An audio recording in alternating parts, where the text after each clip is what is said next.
తీద్దాము. మత్తయి సువార్త 6వ అధ్యాయము 3వ వచనము. 6:31. మత్తయి సువార్త 6వ అధ్యాయము 31వ వచనం.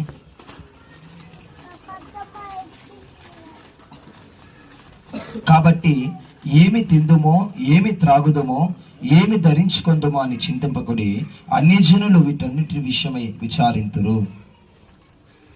இன்னைக்கு ஆண்டவர் சொல்லுகிறார், கவலைப்படாதிருங்கள். 6:31. இன்றைக்கு ஏசப்பா உங்களை பார்த்து சொல்றாங்க, கவலைப்படாதிருங்கள். ఈ దినాన దేవుడు చెప్తున్నాడు, కలవరపడద్దండి. కవలపడறதுனால நிறைய வேலைகள்ல நமக்கு நன்மையே நடக்கிறது இல்ல.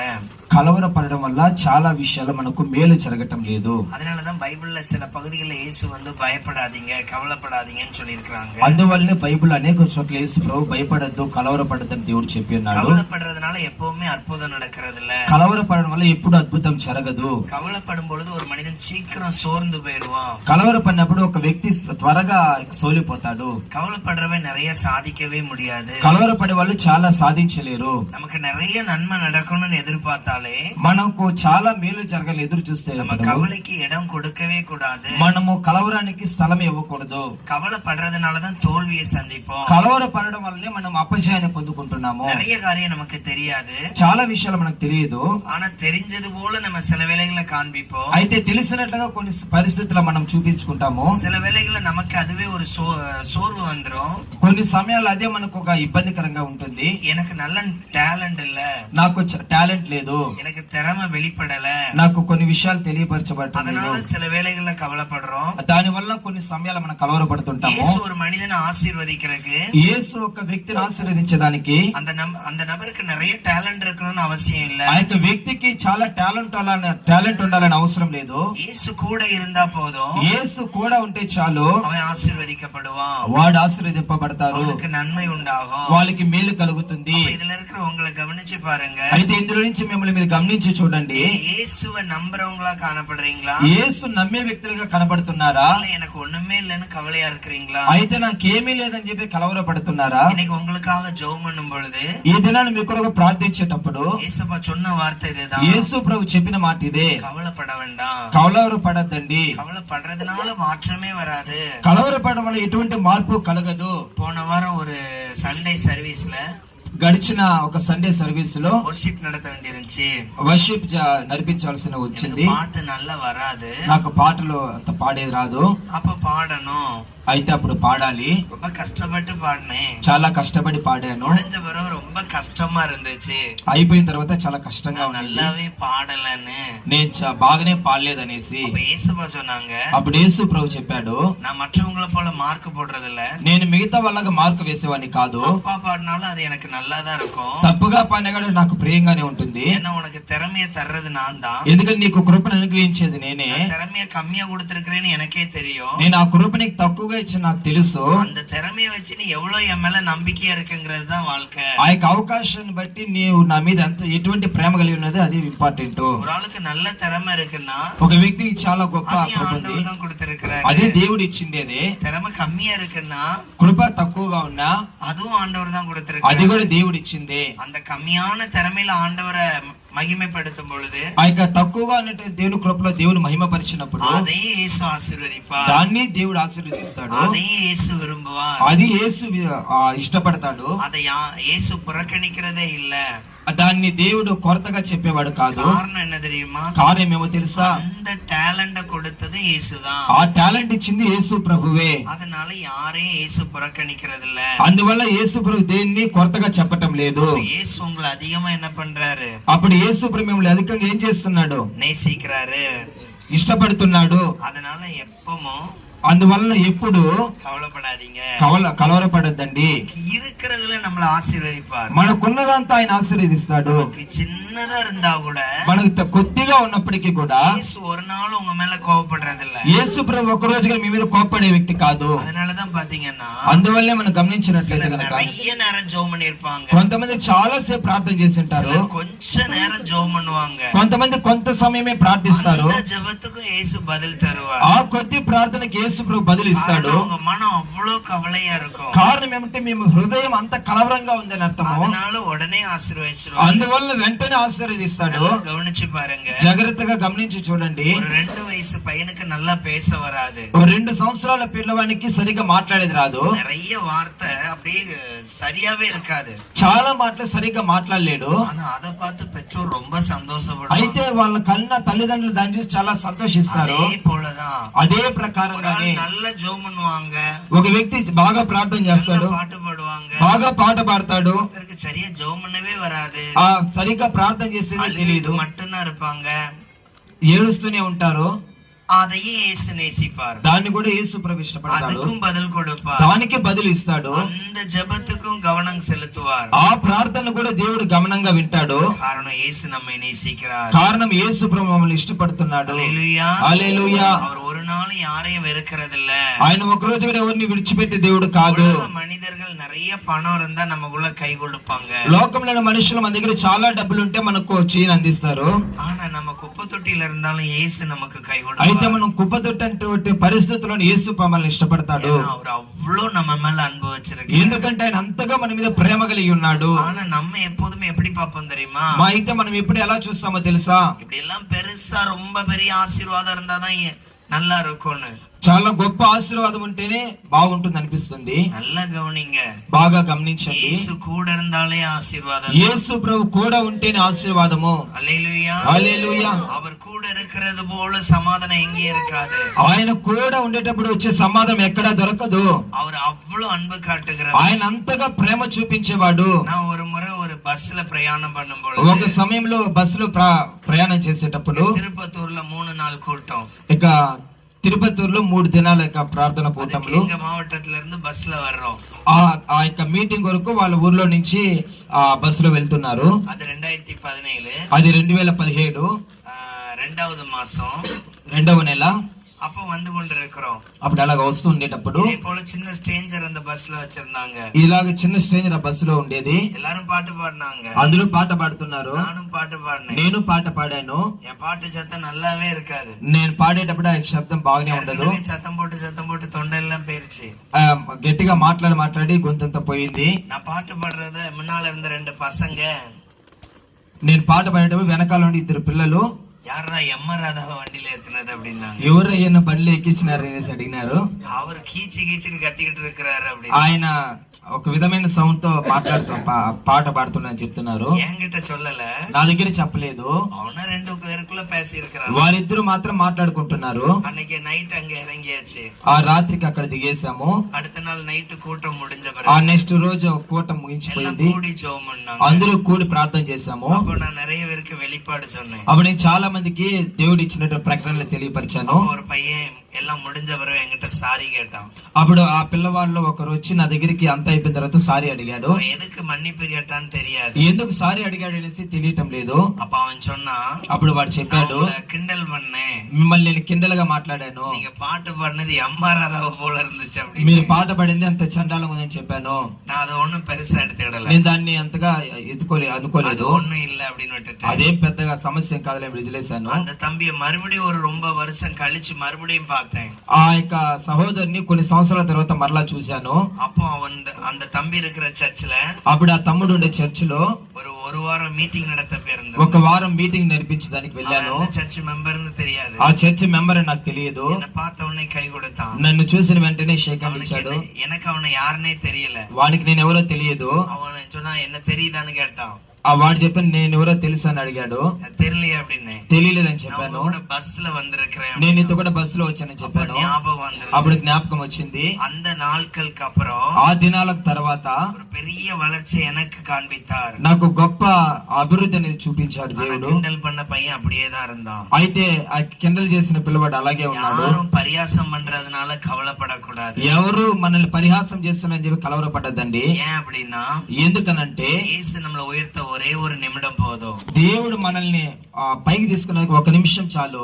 ஏன் அப்படின்னா ఏమనంటే திறமை அவருடையது, మన యొక్క ఇది ఆయన చేతిలో ఉన్నది. பேசுற பேச்சு அவருடைய మనం கிருபை, మనం మాట్లాడే మాటలు ఆయన యొక్క కృప, நம்முடைய உடலின் தோற்றம் அவருடைய మన యొక్క கிருபை. శరీర దారుఢ్యం ఆయన యొక్క కృప. எல்லாத்துக்கும் ஒரு டிசைன் இன்ஜினியர் இருப்பாங்க. అన్నిటికీ ఒక డిజైన్ ఇంజనీర్ వాళ్ళు ఒకరు ஒரு ఉంటారు. வீடு கட்டினா இதை இன்னும் இன்ஜினியர் டிசைன் பண்ணாருன்னு சொல்லுவாங்க. ఒక ఇల్లు కడితే దీన్ని పలానా ఇంజనీరు డిజైన్ చేశారని சில చెప్తారు. வேளைகள்ல அந்த இடத்துக்கு பெயிண்டிங் ரொம்ப அழகா ஒர்க் பண்ணிருப்பாங்க. కొన్ని సార్లు చూసినది ఆ ఇంటికి పెయింటింగ్ చాలా నీట్ గా చేసింటారు, అందంగా. அந்த அந்த பெயிண்டிங் செஞ்சவங்க சொல்லுவாங்க இது நான் தான் அந்த ஒர்க் பண்ணேன் அப்படின்னு. ఆ పెయింటింగ్ వేసిన వాళ్ళు చెప్తే ఇది ఈ పని నేనే చేసిందని చెప్తారు. நீங்க அப்படியே உங்களை கண்ணாடியில பாருங்க. మిమ్మల్ని మీరు అలాగే అద్దంలో చూసుకోండి. நம்மள டிசைன் பண்ணது இயேசு. మనల్ని డిజైన్ చేసింది యేసు ప్రభువు. நம்ம டிசைன் பண்ணவருக்கு நம்மள உயர்த்தவும் முடியும். మనల్ని డిజైన్ చేసినాక మనల్ని ఆశీర్వదించడానికి అభివృద్ధిని తెచ్చిన ఆయనకు நம்மள తెలుసు. எப்போதும் மகிழ்ச்சியா வைக்க அவரால முடியும். మనల్ని ఎప్పుడూ సంతోషంగా పెట్టడం ఆయనకు తెలుసు. அதனால கவலையே படக்கூடாது. అందువల్ల కలవరమే పడద్దండి. வாழ்க்கையில எந்த மாற்றத்தையும் தர இயேசுவால் கூட. మన జీవితంలో ఎటువంటి మార్పు ఇవ్వడానికైనా యేసు ప్రభు సిద్ధం. ఆయనకి శక్తి அவ்வளவு ఉంది. அழகா நம்மள ஆசீர்வதிப்பார். ఆయన అంతగా ఆయన మనల్ని ఆశీర్వదించేవాడు. அல்லேலூயா. హల్లెలూయా. அதனால கவலைப்படாதீங்க. అందువల్ల కలవరపడద్దండి. கவலைப்படுறதுனால மாற்றம் வராது. కలవరపడడం వల్ల ఎటువంటి మార్పు కలగదు. எப்பவும் இயேசு ஆசீர்வதிப்பார்னு அறிக்கையிடுங்க. ఎప్పుడు యేసు ప్రభు ఆశీర్వదిస్తారని చెప్పి చెప్తూ ఉండండి. அது நமக்கு மாற்றத்தை தரும். అది మనకు మార్పును కలగజేస్తుంది. நிறைய திறமைகளை கொண்டு வரும். అది అనేకమైన మార్పులు మన జీవితంలో కలగజేస్తుంది. நம்மள குறை சொல்றதுக்கு 1000 பேர் இருப்பாங்க. మనలో ఉన్న కొరతలు చెప్పడానికి 1000 మంది ఉండొచ్చు.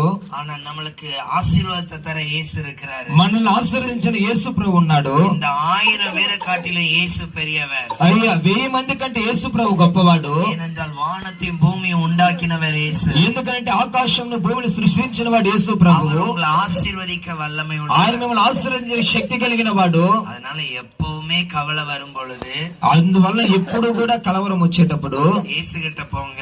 యేసు యొద్దకు వెళ్ళండి. ஜெபம் பண்ணும் பொழுதே இயேசு சமாதானத்தை தருவாரு. మీరు ప్రార్థన చేసేప్పుడే యేసు ప్రభు సమాధానం అనుగ్రహిస్తాడు, ஆசீர்வதிப்பார். మిమ్మల్ని ఆశీర్వదిస్తాడు. சரி, கவலை வரும் பொழுது என்னெல்லாம் நடக்குது? అయితే కలవరం వచ్చినప్పుడు ఏమేం జరుగుతుంది? சங்கீதம் 55:22 வாசிங்க. ఆ కీర్తనలు 55:22 చూద్దాము. கர்த்தர் மேல் உன் பாரத்தை வைத்துவிடு, ஆம் அவர் உன்னை ஆதரிப்பார். ஆம். நீதிமானை ஒருபோதும் சொல்லாது வருத்தார். இந்த வசனம் என்ன சொல்லுதுன்னா, கர்த்தர் மேல் உன் பாரத்தை வைத்து விடு. నీ భారం యెహోవా మీద మోపుము, ఆయన నిన్ను ఆదుకొనును. நல்லா கவனிக்கணும்.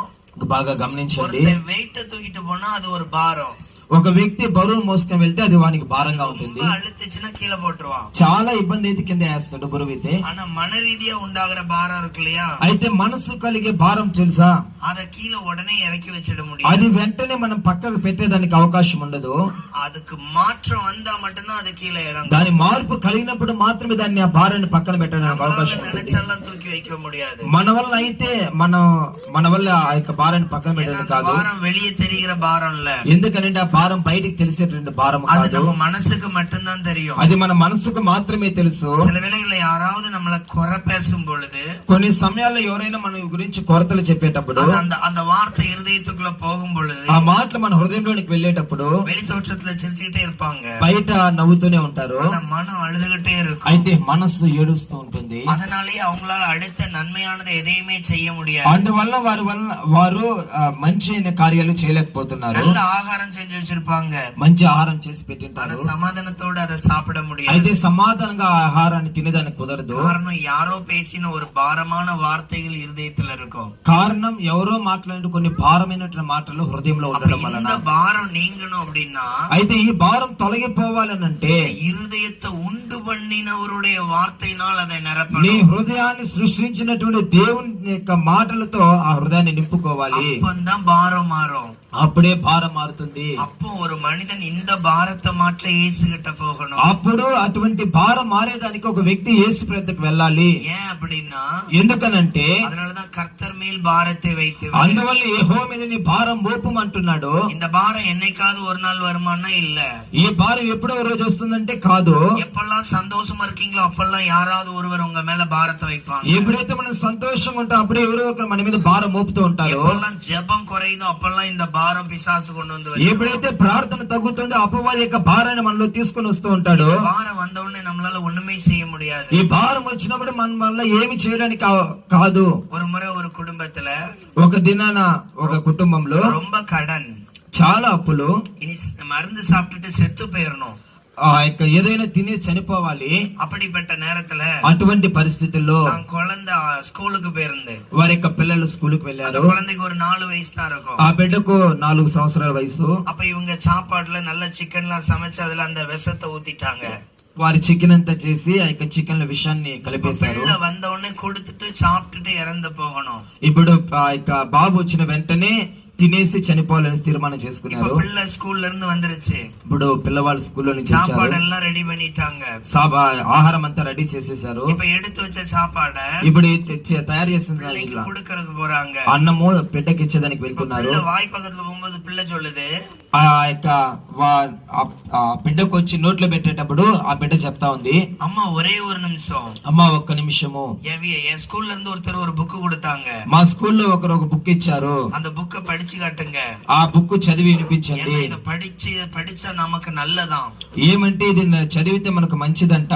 உடனே அந்த பிள்ளை அந்த அம்மா சொல்றாங்க, వెంటనే అమ్మ చెప్తా ఉంది, சாப்பிட்டுட்டு போய் படிக்கலாம். తినేసిన తర్వాత చదవదాము. இல்லம்மா நான் எடுத்துட்டு வரேன்.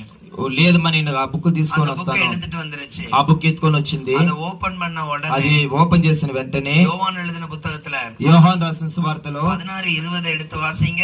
16:20 ఎత్తి చదవండి. யோவான் 16:20. యోహాను 16:20.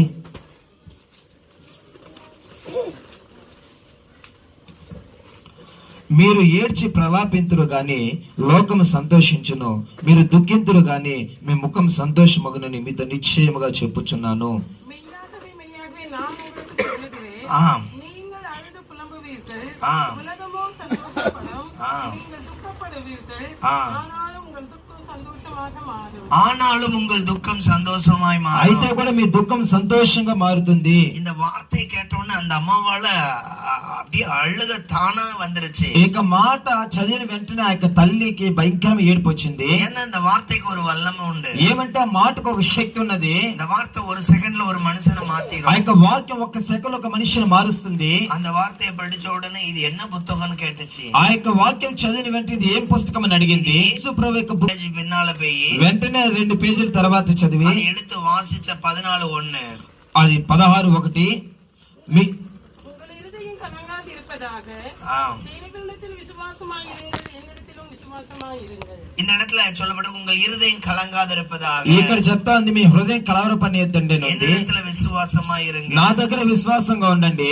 இத கேட்ட உடனே அந்த அம்மா தற்கொலை எண்ணத்தை மாற்றிருச்சு. ఇది చదివిన విన్న వెంటనే ఆ యొక్క తల్లి సూసైడ్ చేసుకోవాలన్నటువంటి ఆ యొక్క ఆలోచన அந்த వదిలేసింది. குடும்பம் இயேசுவை தேட ஆரம்பிச்சிச்சு. ఆ యొక్క కుటుంబం యేసు ప్రభువుని వెతకడం ప్రారంభించింది. அவங்க வாழ்க்கையில பின் நாட்கள்ல கடன்ல இருந்து விடுதலை பெற்றாங்க. కొన్ని దినాల తర్వాత వారికున్న అప్పుల నుంచి విడుదల పొందుకున్నారు. ஆசீர்வாதத்தை சுதந்திரிச்சாங்க. గొప్ప ఆశీర్వాదాన్ని పొందుకున్నారు. கவனித்து பாருங்க, இயேசுடைய வார்த்தைக்கு గమనించి చూడండి, యేసు ప్రభు వాక్కుకి ஒரு வல்லமை உண்டு. ఒక శక్తి ఉన్నది. அது நம்ம வாழ்க்கையை மாற்றும். అది మన యొక్క జీవితాన్ని மரண మారుస్తుంది. சூழ்நிலைகளை மாற்றும். మరణపు పరిస్థితులు మారుస్తుంది. நடக்காதுங்கிற காரியத்தை நடக்க பண்ணும். జరగదన్న కార్యాలు జరిగించి చూపిస్తుంది. மனசு சொல்லும் வாழ முடியாதுன்னு. మనసు చెప్తుంది బ్రతకడానికి అవ్వదని. இயேசு சொல்லுகிறார் நம்மால் சாதிக்க முடியும்னு. యేసు ప్రభు మన వల్ల ఖచ్చితంగా సాధిస్తామని దేవుడు ஏன்னா చెప్పాడు. இதுல அவர் நமக்கு உதவி செய்வார். ఎందుకంటే ఈ విషయంలో ఆయన మనకు సహాయం அவர் చేస్తాడు. நம்மை ஆசீர்வதிப்பார். ఆయన మనల్ని ఆశీర్వదిస్తాడు. பெரிய பெரிய காரியங்களை గొప్ప செய்வார். గొప్ప కార్యాలను చేస్తాడు.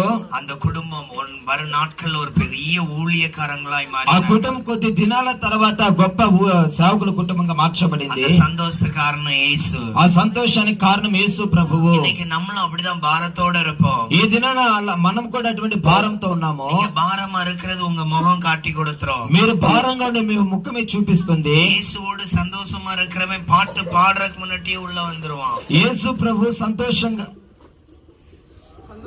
சந்தோஷமா பாட்டு பாடும் பொழுதே உள்ள வந்துருவாங்க. ఈ సంతోషంగా యేసు ప్రభు పాట పాడే లోపలికి వస్తాడు, హృదయంలోకి వస్తాడు. ஏன் அப்படின்னா ఏమనంటే அவனுக்கு பாட்டு பாடுறது சந்தோஷமா இருக்கும். వానికి పాట పాడేది ఇష్టంగా సంతోషంగా ఉంటుంది. ஆயத்த ஜெபத்துல கலந்து கொள்ளணும்னா அவன் மனம் கவலைப்படும். అనేకమైన ప్రార్థనలో కలుసుకోవాలంటే వాని హృదయం కలవరంగా ఉంటుంది. அவனுடைய வாழ்க்கையில தேவன் மாற்றத்தை தருவாருங்கிற ஒரு நம்பிக்கை இருக்கும். వాని యొక్క జీవితంలో దేవుడు మార్పును కలగజేస్తానని చెప్పి నమ్మకం ఉంటుంది. அதனாலதான் ஆண்டவர் சொல்ற உன் பாரத்தை என் மேல வைத்து விடு. అందువల్ల దేవుడు నీ భారాన్ని నా మీద మోపు అంటున్నాడు. பாரத்தை வைக்கும் பொழுது கட்டாய மாற்றம் இருக்கும். ఇక భారాన్ని దేవుడి మీద మోపేట ఖచ్చితంగా మార్పు కలుగుతుంది.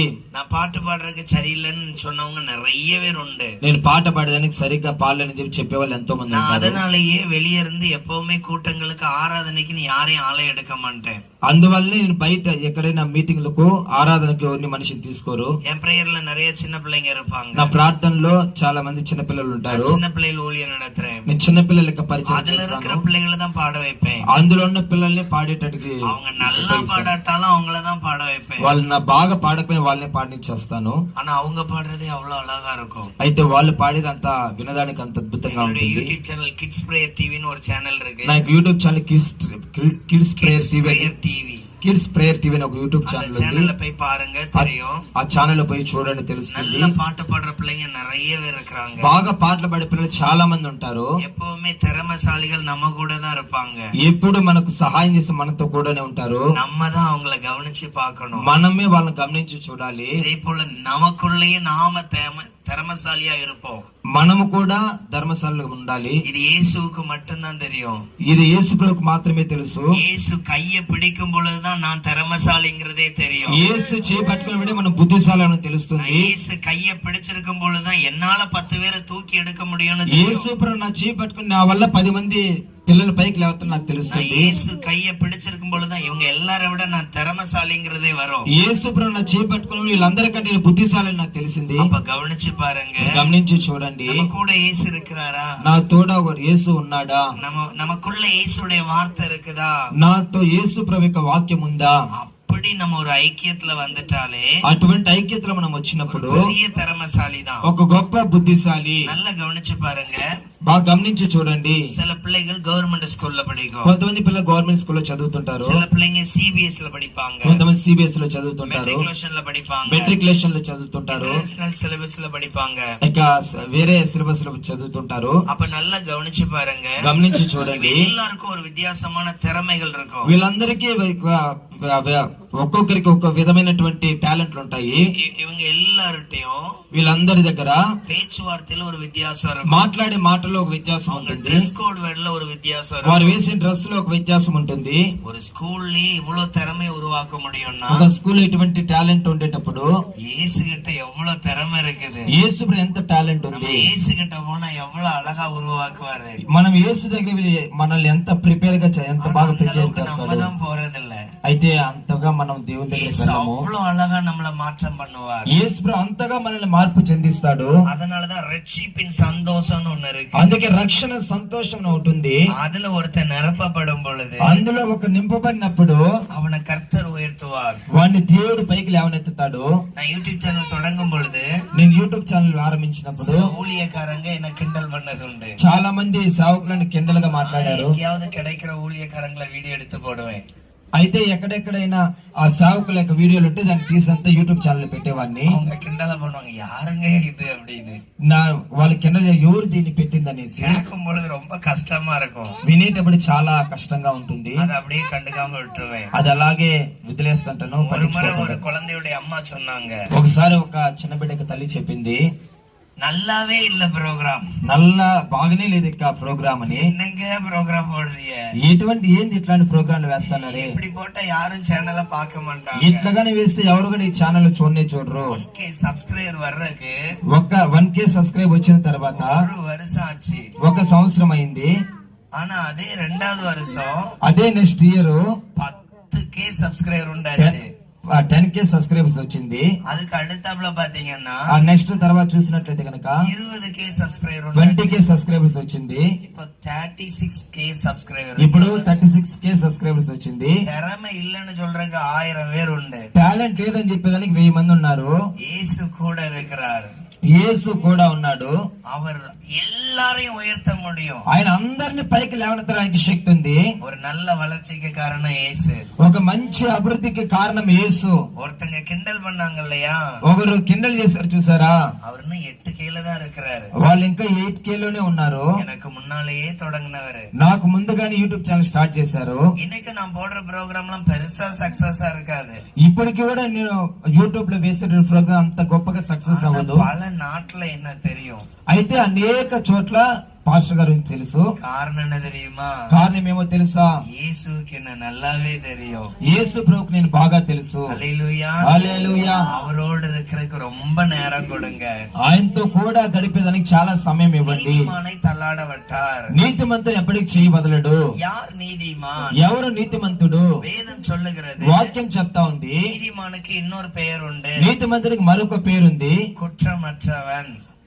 ఎటువంటి కుట్రం లేనటువంటి వ్యక్తి, குற்றமற்றவன். ఎటువంటి అతని మీద ఎటువంటి నేరం మోపబడిన వ్యక్తి. இந்த நீதிமான்ங்கிற நேம இயேசுவால மட்டும்தான் கொடுக்க ఈ முடியும். నీతిమంతుడు అనే పేరుకు కరెక్ట్ గా యేసు ప్రభువు మాత్రమే చెప్పగలుగుతాము. ஏன்னா ఎందుకనంటే அவர்தான் நீதியின் தேவன். ఆయన నీతికి దేవుడు. அவர் மட்டும்தான் ఆయన మాత్రమే நீதியை வெளிப்படுத்துகிறவர். నీతిని బయలుపరిచేవాడు. எந்த நபர் நமக்கு ஆசீர்வாதத்தை தர முடியும்னா ఎవరు మనకు ఆశీర్వాదం ఇస్తాడనంటే இயேசு மட்டும்தான் தர முடியும். యేసు మాత్రమే ఇవ్వగలుగుతాడు. அப்ப அவர் நமக்கு நன்மையானது என்ன பண்ணுவாரு, ఆయన మనకు మేలైంది ఏం చేస్తాడు, நமக்கு நன்மையானதை தருவாரு. ఆయన మనకు మేలైంది చేస్తాడు. அப்ப நல்லா கவனிச்சு பாருங்க, గమనించి చూడండి, நீதியின் தேவன் உங்களை மாற்றுவார். నీతికి దేవుడు మిమ్మల్ని మారుస్తాడు. அப்ப நீதிமன் தள்ளாட விட்டார். అప్పుడు నీతిమంతుడు ఎప్పటికీ చేయి వదిలిపెట్టాడు. இயேசுகிட்ட ஒருத்தன் போகும் பொழுது యేసు దగ్గరకు వెళ్ళేటప్పుడు அவனை அறிவாளியா மாத்துவாரு, ఆయన బుద్ధిమంతులుగా మారుస్తాడు, அவனை திறமசாலியா மாத்துவாரு, ఆ బుద్ధిశాలిగా మారుస్తాడు, நிறைய கற்றுக் கொடுப்பாரு. చాలా నేర్పిస్తాడు. ஏன்னா ఎందుకనంటే அவர் நல்ல ஒரு குரு. ఆయన మంచి యొక్క టీచర్.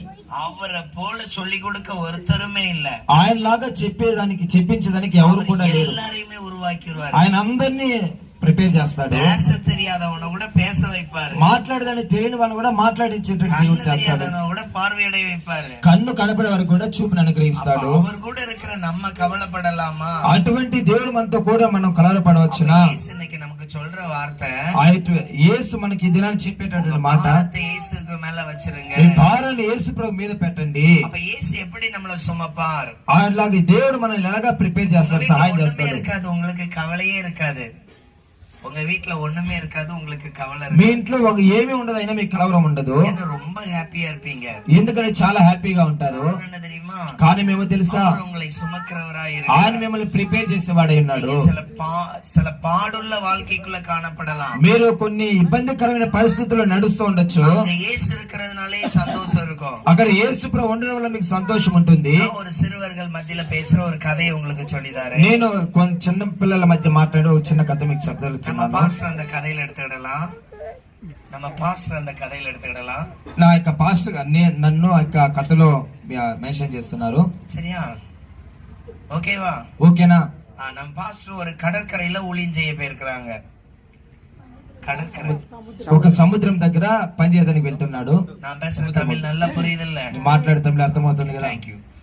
கடற்கரைக்கு ஊழியத்துக்கு போயிருக்கிறாங்க. ఆ సముద్రం ఒడ్డున సేవకు వెళ్ళారు. அங்க போய் சிலர் இயேசுவை ஏற்றுக்கொண்டாங்க. అక్కడ వెళ్ళిన తర్వాత కొంతమంది యేసు ప్రభువుని அதுல అంగీకరించారు. முத்துன்னு ஒரு 7 குடும்பம் இயேசுவை అక్కడ ஏற்றுக்கொண்டாங்க. ముత్తని ఒక కుటుంబము యేసు ప్రభువుని అంగీకరించింది. அவர் ஒரு வெங்காய வியாபாரி. ఆయన ఒక ఎర్రగడ్డల వ్యాపారి. அந்த வெங்காய வியாபாரி, ఆ యొక్క ఎర్రగడ్డలు అమ్మే వ్యక్తి, அவர் வெங்காய வியாபாரம் பண்ணாதான் ஒரு குடும்பம் வாழும். ఆయన ఎర్రగడ్డలు అమ్మితేనే వాళ్ళకు కుటుంబం బ్రతకడానికి ஆனா అవకాశం பாஸ்டர் ఉంటుంది. சொல்றாங்க ஏசப்பா உங்களை ஆசீர்வதிக்க అయితే போறாங்க. పాస్టర్ చెప్తాడు యేసు ప్రభు మిమ్మల్ని ఆశీర్వదిస్తాడని. ஆனா அவருக்கு ரொம்ப நம்பிக்கை இருந்துச்சு. ఆయనకి చాలా నమ్మకం ఉన్నింది. அந்த ஊர்ல ஒரு சட்டம் போட்டாங்க. ఆ యొక్క ఊర్లో ఒక శాసనం వేశారు. இவர் இயேசுவை ஏற்றுக்கொண்டதுனால இவற்றை யாரும் ஆணின்னு வாங்க கூடாது. ఈ యొక్క వ్యక్తి యేసుని అంగీకరించడం వల్ల ఈయన దగ్గర ఎవరు కూడా ఎర్రగడ్డలు కొనొద్దని చెప్పారు. இவருக்கு ஒரு 7 மூட வெங்காயம் இருக்குது. ఈయన దగ్గర 7 మూటలు ఎర్రగడ్డలు ఉన్నాయి. ரொம்ப కవలయాயிருச்சு. చాలా కలవరం అయిపోయింది. இவருக்கு சேல்ஸ் ஆகலன்னா எவ்வளவு కష్టமா இருக்கும். ఈయనకు అమ్మబడలేదంటే చాలా ఎంత కష్టంగా ఉంటుంది. அப்ப இவர் நேர போய் என்ன பண்ணாரு, అప్పుడు ఎక్కడ వెళ్ళాడంటే நான் ரொம்ப தூரத்துல தூரத்துக்கு இந்த வெங்காயத்தை கொண்டு போய் விற்க போறேன். నేను చాలా దూరానికి ఎర్రగడ్డలు తీసుకు అమ్ముతాను. அப்போ உடனே நேரா அந்த பாஸ்டர் வீட்டுக்கு ஜெபம் பண்ண போறாரு. అప్పుడు వెంటనే ఆ యొక్క పాస్టర్ గారి ఇంటికి ప్రార్థన చేసుకుని அந்த వెళ్తున్నాడు. முத்து ஜெபம் பண்ணிட்டு ఆ యొక్క ముత్తు ప్రార్థన చేసుకొని சின்ன ஒரு படகு இருந்துச்சு. చిన్న ఒక స్థలం ఉన్నింది. அந்த படகுல இந்த 7 மூட்டை வெங்காயத்தையும் ఆ ஏத்தினாரு. చిన్న పడవలో ఆ యొక్క 7 మూటల ఎర్రగడ్డలు వేశాడు. ஏத்திட்டு தூர இடத்துக்கு கொண்டு போனாரு. ఆ యొక్క వేసుకొని చాలా దూరానికి వెళ్ళాడు. அவர் கொண்டு போகும்பொழுது நல்ல காத்து மழை அந்த கடல்ல வீசிச்சு.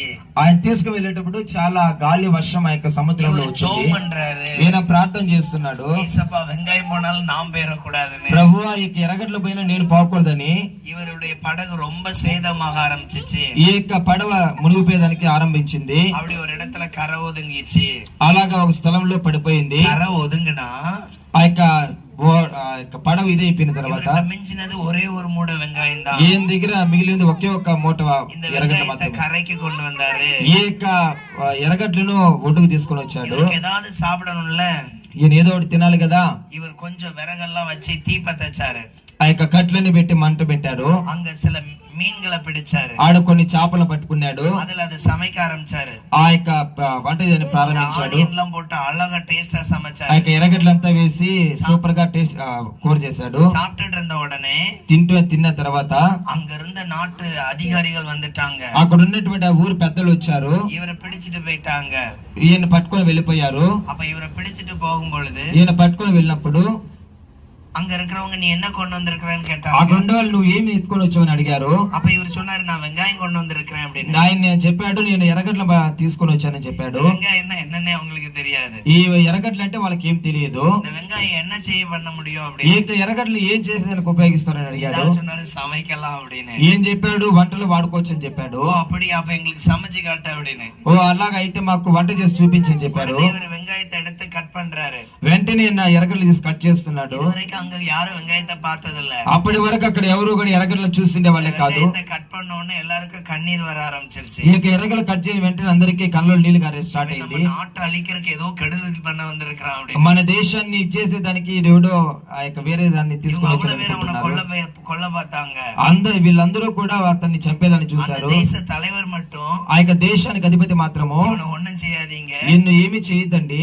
இந்த வெங்காயம் வெட்டின உடனே ఈ యొక్క ఎర్రగడ్డలు కట్ చేసిన వెంటనే எனக்கு மூக்கு அடைச்சிருந்து திறந்துட்டு నా యొక్క ముక్కు క్లోజ్ అయిపోయింది, ఓపెన్ అయింది. அதனால ரொம்ப வித்தியாசமா ஏதோ பண்றான். అందువల్ల చాలా వ్యత్యాసంగా ఏమో చేస్తున్నాడు. ஒரு மிருகத்தெல்லாம் பிடிச்சு அழகா சமைச்சு ராஜாவுக்கு கொடுத்தான். ఈయన అంతా ప్రిపేర్ చేసి ఒక నీట్ గా రెడీ చేసి రాజుకి ఇచ్చాడు. ராஜா சாப்பிட்டுட்டு ரொம்ப அருமையா இருக்கு, రాజు తిని చాలా బాగుందని చెప్పాడు. இதை எங்க நாட்டுல விதைக்கணும், ఇది మా దేశంలో నాటాలి, சொல்லி கொடு. మాకు చెప్పించు. இவன் அதை ஒரு 2 மாசமா இருந்து பயிரிடுறத சொல்லி கொடுத்தான். ఈయన వచ్చి 2 నెలలు అక్కడ ఉండి వాళ్ళకి ఎలా చేయాలో ఫార్మింగ్ చేయాలో చెప్పాడు. அப்ப ராஜாட்ட சொன்னா రాజు దగ్గర చెప్పాడు, "எனக்கு ஏதாவது பரிசு தாங்க, நான் என் நாட்டுக்கு போறேன்." నాకు ఏదైనా ఇచ్చినట్లయితే నేను మా దేశానికి వెళ్తానని அப்ப చెప్పాడు. ராஜா சொன்னா, రాజు చెప్పాడు, "என் நாட்டுக்கு எவ்வளவு மருந்து கொண்டு வந்திருக்கிற, మా దేశానికి ఎంత మందిని తీసుకొని వచ్చావు, அதனால உனக்கு எங்க நாட்டுல இருக்கிற சிறப்பை தர்றோம்." అందువల్ల మా దేశం ఉన్నటువంటి కొన్ని వస్తువులు మీకు ఇస్తానని ஒரு చెప్పాడు. அழகான கப்பலை ரெடி பண்ணாரு. ఒక మంచి వార్డుని రెడీ చేశాడు. அது நிறைய தங்கத்தை ஏத்துனாரு. ఆ యొక్క షిప్ నిండా ఆ యొక్క బంగారాన్ని ఎక్కించాడు. ஏத்தி அவங்க நாட்டுக்கு அனுப்பி விட்டாரு. ఎక్కించి వాళ్ళ దేశాన్ని పంపించాడు. முத்து அதே கிராமத்துக்கு வர்றான். ఇప్పుడు ముత్తు అదే గ్రామానికి వచ్చాడు. அங்க எல்லாரும் பாக்குறாங்க, நம்ம நாட்டுக்கு ஒரு பெரிய కప్పల్ வருது அப்படின்னு. వాళ్ళందరూ చూస్తున్నారు, మా గ్రామానికి ఒక పెద్ద ఓడ వస్తుంది, అందరూ చూస్తున్నారు. இந்த கப்பல் நிறைய வர்றது தங்கத்தினால நிரப்பப்பட்டிருக்கு.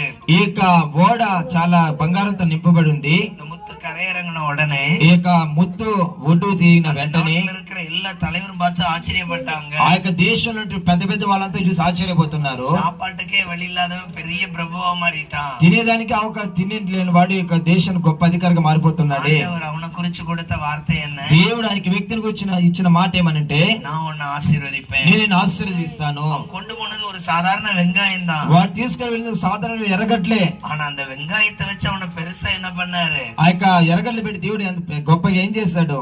ஆசீர்வதித்தார். ఆశీర్వదించాడు. நம்ம வாழ்க்கையில கூட ஒண்ணுமே இல்லாம இருக்கலாம், మన జీవితంలో ఏమీ లేకుండా ఉండొచ్చు. இயேசுவால நம்மள ஆசீர்வதிக்க అయితే முடியும். యేసు ప్రభువుల మనల్ని ఆశీర్వదించడానికి இயேசு అవుతుంది. நம்ம வாழ்க்கையை மாற்றம் தர முடியும். యేసు ప్రభువు మన జీవితాన్ని మార్పుని అనుగ్రహిస్తాడు. நம்ம இயேசுவை அவ்வளவுக்குள்ள நம்புறவங்களா இருக்கணும். మనము యేసు ప్రభువుని అంతగా నమ్మేటట్లుగా ఉండాలి. நம்ம எவ்வளவுக்குள்ள இயேசுவை நம்புறோமோ మనం ఎంతగా యేసు ప్రభువుని నమ్ముతామో வாழ்க்கை இயேசுவால மாற்ற முடியும். మన జీవితం యేసు ప్రభువులో అంతగా మారేదానికి అవకాశం ఉంటుంది. அதனாலதான் இயேசு சொல்றாரு கவலைப்படாதீங்க. అందువల్ల యేసు ప్రభు చెప్తారు కలవరపడద్దండి. நல்லா கவனிச்சு பாருங்க. గమనించి చూడండి. கவலைப்பட சோர்ந்துகிட்டே இருப்போம். మనం కలవరపడడం వలన మనం చాలా సోలిపోతూ ఉంటాము. ஆனா அதுவே இயேசு தர்ற வசனத்தை நம்பும் பொழுது, అదే యేసు ప్రభు ఇచ్చినటువంటి మాటలు నమ్మినప్పుడు பெரிய மாற்றத்தை இயேசு தருவார். గొప్ప మార్పును యేసు ప్రభు ఇస్తాడు. அதனாலதான் கர்த்தர் மேல் பாரத்தை வைத்து అందుకే యెహోవా మీద నీ భారము మోపము. நம்ம இயேசுவை நம்பினா நாம் நீதிமான். మనం యేసును నమ్మితే నీతిమంతులమే. சரி, இயேசு நம்மளை எப்படி ஆசீர்வதிக்க ஆயத்தமா இருக்கிறார்? యేసు ఎలాగ మనల్ని ఆశ్రయించడానికి సిద్ధంగా ఉన్నాడు. யோவான் 1வது அதிகாரம் యోహాను సువార్త 1వ అధ్యాయము 36வது వచనం 36వ వచనము எடுத்து வாசிங்க. யோவான் 1:36. యోహాను 1:36. இயேசு நடந்து போகிறதை ஆ அவன் கண்டு ஆ இதோ தேவ ஆட்டுக்குட்டி என்றான். இதோ தேவ ஆட்டுக்குட்டி. అతడు నడుచుచున్న యేసు వైపు చూచి ఇదిగో దేవుని గొర్రెపిల్లని చెప్పాను. நல்லா கவனிச்சு பாருங்க. గమనించి చూడండి. அந்த நபர் சொன்னது இதோ தேவ ஆட்டுக்குட்டி. ఆ యొక్క వ్యక్తి చెప్తున్నాడు దేవుని యొక్క గొర్రెపిల్ల అంటున్నాడు. இப்ப மற்ற யாருக்கும் நமக்கு சொன்ன அந்த வார்த்தை புரியாது. మిగతా వాళ్ళకి ఎవరు చెప్తే ఆ మాట అర్థం కాదు. யோவான் கூட இருந்தவங்களுக்கு அது என்னன்னு தெரியும். యోహాను కూడా ఉన్న వాళ్ళకి మాత్రమే ఆ మాటకు అర్థం తెలుస్తుంది. மோசேயுடைய நியாயப்பிரமாண காலங்கள்ல మోషే యొక్క న్యాయప్రమాణ యొక్క కాలంలో ஒரு మనిషిன் పావ మన్నిப்பு అடையறக்கு, ఒక మనిషి పాప క్షమాపణ పొందుకోవడానికి, సమాధానం పెర్రకు, సమాధానం పొందుకోవడానికి బలి సెலுத்தணும். బలి చెల్లించే వాళ్ళు లూకాలో படிச்சீங்கன்னா, లోకాలో చదివినట్లయితే గనక యేసు பிறந்த உடனே యేసు ప్రభు పుట్టిన వెంటనే புறா கொஞ்சம் பலி ఆ செலுத்துவாங்க. యొక్క పౌరాన్ని పెట్టి బలి చెల్లించారు. இதே போல அது அவங்களுக்கு நியாயம். ఇదే ప్రకారంగా అది వాళ్ళకు ఆ దినాల్లో న్యాయం. బలి సెలుத்தினா நம்ம பாவம் ఆ மன்னிக்கப்பட்டிருக்கு. దినాలు బలి చెల్లించినప్పుడు పాపం நம்ம క్షమింపబడుతుంది. வாழ்க்கையில சாபம் மாறிடுச்சு. మన జీవితంలో శాపం మారుతుంది. இப்படி நம்புவாங்க. ఇలాగ నమ్మి వాళ్ళు. ஆனா நல்லா கவனிக்கணும். అయితే గమనించండి. இயேசுவை பார்க்கும் பொழுது தேவ ஆட்டுக்குட்டின்னு சொல்றாரு. యేసు ప్రభువును చూచినప్పుడు దేవుని గొర్రెపిల్ల అంటున్నాడు. அப்படின்னா என்ன అర్థం தெரியுமா? అప్పుడంటే అలాగంటే ఏం అర్థం తెలుసా? இயேசு எனக்காக பலியாகிறார். యేసు ప్రభు నా కొరకు బలి అవుతున్నాడు. இயேசு என் சாபத்தை மாற்றுகிறார். యేసు ప్రభు శాపాన్ని మార్చాడు. இயேசு என்னை ஆசీర్వదిக்க యేసు போகிறார். ప్రభు నన్ను ఆశీర్వదించబోతున్నాడు. நான் அதுக்காக எதையும் கிரயமா செலுத்த வேண்டியதே నేను இல்லை. దాని కొరకు ఏదో పెద్దగా చెల్లించాల్సిన పని లేదు. ஏற்றுக்கொண்டா மட்டும் போதும். నేను అంగీకరిస్తే చాలు. இயேசு என்னை ஆசீர்வதிப்பார்னு நான் நம்பினா போதும். యేసు ప్రభువును ఆశీర్వదిస్తాను నమ్మితే చాలు. நிச்சயமா இயேசு ஆசீர்வதிப்பார். నిశ్చయముగా యేసు ఆశీర్వదిస్తాడు. அதனாலதான் அது தேவ ஆட்டுக்குட்டி. అందువల్లే దేవుని గొర్రెపిల్ల. இப்ப சில வீட்டுல பாத்தீங்கன்னா எப்போதும் தரித்திரம் இருந்துகிட்டே இருக்கும். కొన్ని ఇళ్ళలో మనం చూసినట్టు ఎప్పుడు దరిద్రం ఉంటుంది. வீட்டுல எப்போதும் பணத்துக்கு கஷ்டப்பட்டுக்கிட்டே இருப்பாங்க. ఇంట్లో ఎప్పుడు కూడా డబ్బుకు కష్టంగానే ఉంటుంది. வாடகை கொடுக்கறதுக்கு கஷ்டப்படுவாங்க. ఆ బాడీ ఇచ్చేదని కష్టపడుతుంటారు. சில வீட்டுல ஒரு மற்றவங்க போடுற மாதிரி ஒரு நல்ல Dress வாங்கணும்னா కొన్ని கஷ்டப்படுவாங்க. ఇళ్ళలో మిగతా వాళ్ళు వేసేట్టుగా మంచి డ్రెస్ వేయడానికి కష్టపడుతుంటారు. ஒவ்வொரு மாசமும் சில நாட்கள் பண நெருக்கடி வரும். ఒక్కో నెలలో చాలా దినాలు డబ్బులు ఇబ్బందిగా ఉంటుంది. யார்ட்டையாவது ஹெல்ப் கேட்கணும்னு தோணும். ఎవరి దగ్గర హెల్ప్ అడగదామని అనిపిస్తుంది. எந்த நபர் இயேசுவை ஏற்றுக்கொள்றாங்களோ ఆ ఎవరైతే యేసు ప్రభువును అంగీకరిస్తున్నారో அந்த குடும்பத்தை இயேசு ఆ ஆசீர்வதிப்பார். కుటుంబాన్ని యేసు ప్రభు ఆశీర్వదిస్తాడు. அவங்களுக்கு வேணுங்கிறத இயேசு உதவி செய்வார். వాళ్ళకి కావాల్సిన దేవుడు అనుగ్రహిస్తాడు. இது எப்போ நடக்கும் தெரியுமா? ఇది ఎప్పుడు జరుగుతుందో తెలుసా? இயேசு என்னை ஆசீர்வதிப்பார்னு நம்பும் பொழுது அது యేసు நடக்கும். ప్రభువును ఆశీర్వదిస్తాడు నమ్మినప్పుడు అది జరుగుతుంది. அது வரையிலும் உங்க வருமானம் சின்னதா இருக்கும். అప్పటి వరకు మీ యొక్క ఆదాయం తక్కువగా ఉండొచ్చు. உங்க வருமானத்தை அவர் பெருக பண்ணுவார். మీ యొక్క ఆదాయాన్ని గొప్ప చేస్తాడు. அந்த வருமானத்தை ஆசீர்வதிப்பார். ఆ యొక్క ఆదాయాన్ని ఆశీర్వదిస్తాడు. அந்த வருமானம் நன்மையா இருக்கும். ఆ ఆదాయము మంచిగా దేవుడు మారుస్తాడు. தேவையில்லாம மெடிசன் செலவு கொண்டு வரவே மாட்டார். అనవసరమైనటువంటి హాస్పిటల్ ఖర్చులు దేవుడు తీసుకొని రాడు.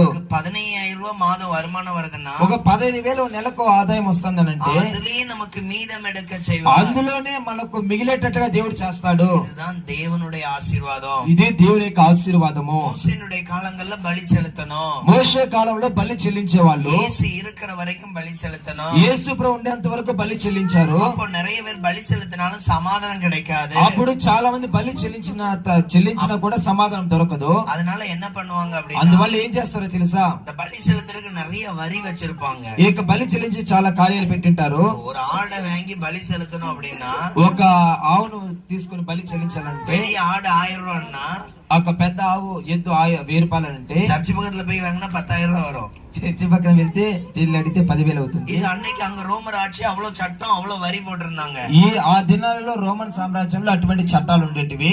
அதனாலேயே மக்கள் ரொம்ப கவலைப்பட்டாங்க. అందువల్లనే ప్రజలు చాలా ఇబ్బంది పడ్డారు. இப்ப பேதுருல அங்கங்க பிரசங்கம் பண்றாங்க. ఇప్పుడు పేతురు అక్కడక్కడ ప్రసంగం చేస్తున్నాడు. இயேசுவை ஏற்றுக்கொள்ளுங்க, உங்களுக்கு ஆசீர்வாదம். యేసుప్రభు నమ్మండి, మీకు ఆశీర్వాదము. இயேசுவை ஏற்றுக்கொண்டா பாவம் மன்னிப்பு உண்டு. యేసుప్రభు అంగీకరిస్తే మీ పాప క్షమాపణ இயேசு ఉంటుంది. உங்களுக்கு சமாதானத்தை தருவார். యేసుప్రభు మీకు సమాధానం అనుగ్రహిస్తాడు. அவர் உங்களுக்காக சிலுவை சுமந்தார். ఆయన మీ కొరకు సిలువను భరించాడు. அப்ப நல்லா கவனிச்சு అప్పుడు பாருங்க. బాగా గమనించి చూడండి. இயேசு கொடுத்த வார்த்தை இதுதான். యేసుప్రభు ఇచ్చిన మాట ఇదే. அப்ப இந்த ஏற்றுக்கொள்ளுதல் ஒருத்தருக்கு ஒரு பெரிய சந்தோஷத்தை கொடுக்குது. ఈ యొక్క యేసుప్రభు అంగీకరించడం వల్ల ఒక వ్యక్తి గొప్ప సంతోషం వస్తుంది. ஒரு வாலிபர் தற்கொலை செய்யும்படியாய் ఒక వ్యక్తి, ఒక యవనుడు సూసైడ్ చేసుకోవడానికి వెళ్తున్నాడు. நிறைய நாள் வேலைக்காக தேடினார், வேலை கிடைக்கல. చాలా దినాల్లో పని కోసం వెతికాడు, ఎక్కడ పని దొరకలేదు. స్టేషన్ல நடந்துட்டாரு. రైల్వే స్టేషన్ నడుచుకుంటూ వెళ్తున్నాడు. அவர் சாக போனோம். చనిపోయేదానికి వెళ్తున్నాడు. ஒரு குறிப்பிட்ட தூரத்துல வருது. ట్రైన్ కొంత దూరంలో వస్తా ఉంది. அந்த நேரத்துல அந்த வாலிபனுடைய சித்தப்பா அதுல வந்துட்டாரு. ఆ యొక్క సమయంలో ఆ యొక్క సహోదరు యొక్క చిన్న ట్రైన్ లో వస్తున్నాడు. வந்த பிறகு వచ్చిన తర్వాత ஏன் இப்படி செய்யற, ఏమి ఇలాగ చేస్తున్నావు, இயேசுவை பத்தி பேசினார். యేసు ప్రభు గురించి మాట్లాడాడు. ஏற்றுக்கொண்டார். వాడు అంగీకరించాడు. ஒரு ஜெபம் பண்ணினார்கள். ఆ సమయంలో ఒక ప్రార్థన చేశాడు. அவருக்கு வேலை கிடைக்கல, వానికి పని దొరకలేదు, மாற்றம் உண்டாகல, మార్పు లేదు. ஆனா இருதயம் பயங்கர சந்தோஷம் உண்டாயிற்று. అయితే హృదయం చాలా సంతోషంగా మారింది. இயேசுவை ஏற்றுக்கொள்றதுனால் உண்டாகிற சந்தோஷம். ఇది యేసు ప్రభు అంగీకరించడం వలన వచ్చిన సంతోషము. அதன் பின்பு உலகத்தை கலக்கின ஒரு பெரிய ஊழியக்காரர் அவர்தான். ఆ తర్వాత కొద్ది దినాలకు గొప్ప సేవకుడిగా మారాడు. அவர்தான் டிஜேஎஸ் தினகரன். ఆయనే డిజిఎస్ దినకరన్. புரியுதா உங்களுக்கு? అర్థమవుతుందా మీకు? அவருக்கு அந்த ரயில்வே ஸ்டேஷன்ல போய் சாகல. ఆయన ఆ రైల్వే స్టేషన్ వెళ్ళి చనిపోలేదు. அவர் எதிர்பார்த்த வேலையும் உடனே கிடைக்கல. ఆయన ఎదురు చేసిన పని దొరకలేదు. ரொம்ப சந்தோஷமா இருந்தாரு. చాలా సంతోషంగా ఉన్నాడు. காரணம் இயேசு அவருக்குள்ள வந்துட்டார். కారణం యేసు ఆయనలోకి వచ్చాడు. நம்மளும் அப்படிதான். మనం కూడా అలాగే இயேசுவோடு நெருங்கி இருக்கும் பொழுது எந்த கவலையும் மேற்கொள்றது. యేసు దగ్గరకు వచ్చినప్పుడు, దగ్గరగా ఉన్నప్పుడు ఎటువంటి కలవరం మనకు ఉండదు. அதுதான் சொல்லப்பட்டிருக்கு, தேவ ஆட்டுக்குட்டி. అందువల్ల చెప్తాంది దేవుని గొర్రె పిల్ల అని. நான் கஷ்டப்படக்கூடாதுன்னு எனக்காக சிலுவை சுமந்தார். నేను కష్టపడకుండా నా కొరకైన సిలువను మోసాడు. நான் இயேசுவை ஏற்றுக்கொள்ளும் போதே నేను యేసు అంగీకరించినప్పుడు எனக்குள்ள சாபம் இருக்கிறது இல்ல, శాపం లేదు, எனக்குள்ள மன கவலை உண்டு பண்ணுகிற எதுவும் இருக்கிறது இல்ல, నా హృదయంలో ఎటువంటి కలవరం లేదు, எல்லாத்துலயும் சந்தோஷம் உண்டாகுது. అన్నిటిలో సంతోషం వచ్చింది. அந்த சந்தோஷத்தை அவர் ஒவ்வொரு நாளும் கட்டளை ఆ இடுகிறார். సంతోషాన్ని ఒక్కొక్క దినానికి అనుగ్రహిస్తూ వచ్చాడు. கவனிச்சு பாருங்க, గమనించి చూడండి, நம்ம அப்படி பின்பற்றுறோமா? మనం అటువంటి మార్పు కలిగి ఉన్నామా? அப்ப இயேசு நமக்கு ஒரு பெரிய மாற்றத்தை தருகிறார். యేసు ప్రభు మనకు గొప్ప మార్పును అనుగ్రహిస్తున్నాడు. இதை சுதந்திரிக்க நம்ம என்ன பிரயாசப்படணும்? దీన్ని స్వాతంత్రించుకోవడానికి మనం ఎలాగ ప్రయాసపడాలి? ஒண்ணு பாரத்தை இயேசு மேல வைக்கணும். ఒకటి భారాన్ని దేవుడి మీద మోపాలి. இயேசு எனக்கு இப்படி எல்லாம் மாற்றத்தை தருவாருன்னு நம்பிக்கையா యేసు இருக்கணும். ఇలాగంతా నాకు మార్పు కలిగిస్తాడని నమ్మాలి. அடுத்த ஏசாயா 62:7 வாசிங்க. తర్వాత యెషయా గ్రంథం 62:7. ஏசாயா 62:7. 62:7.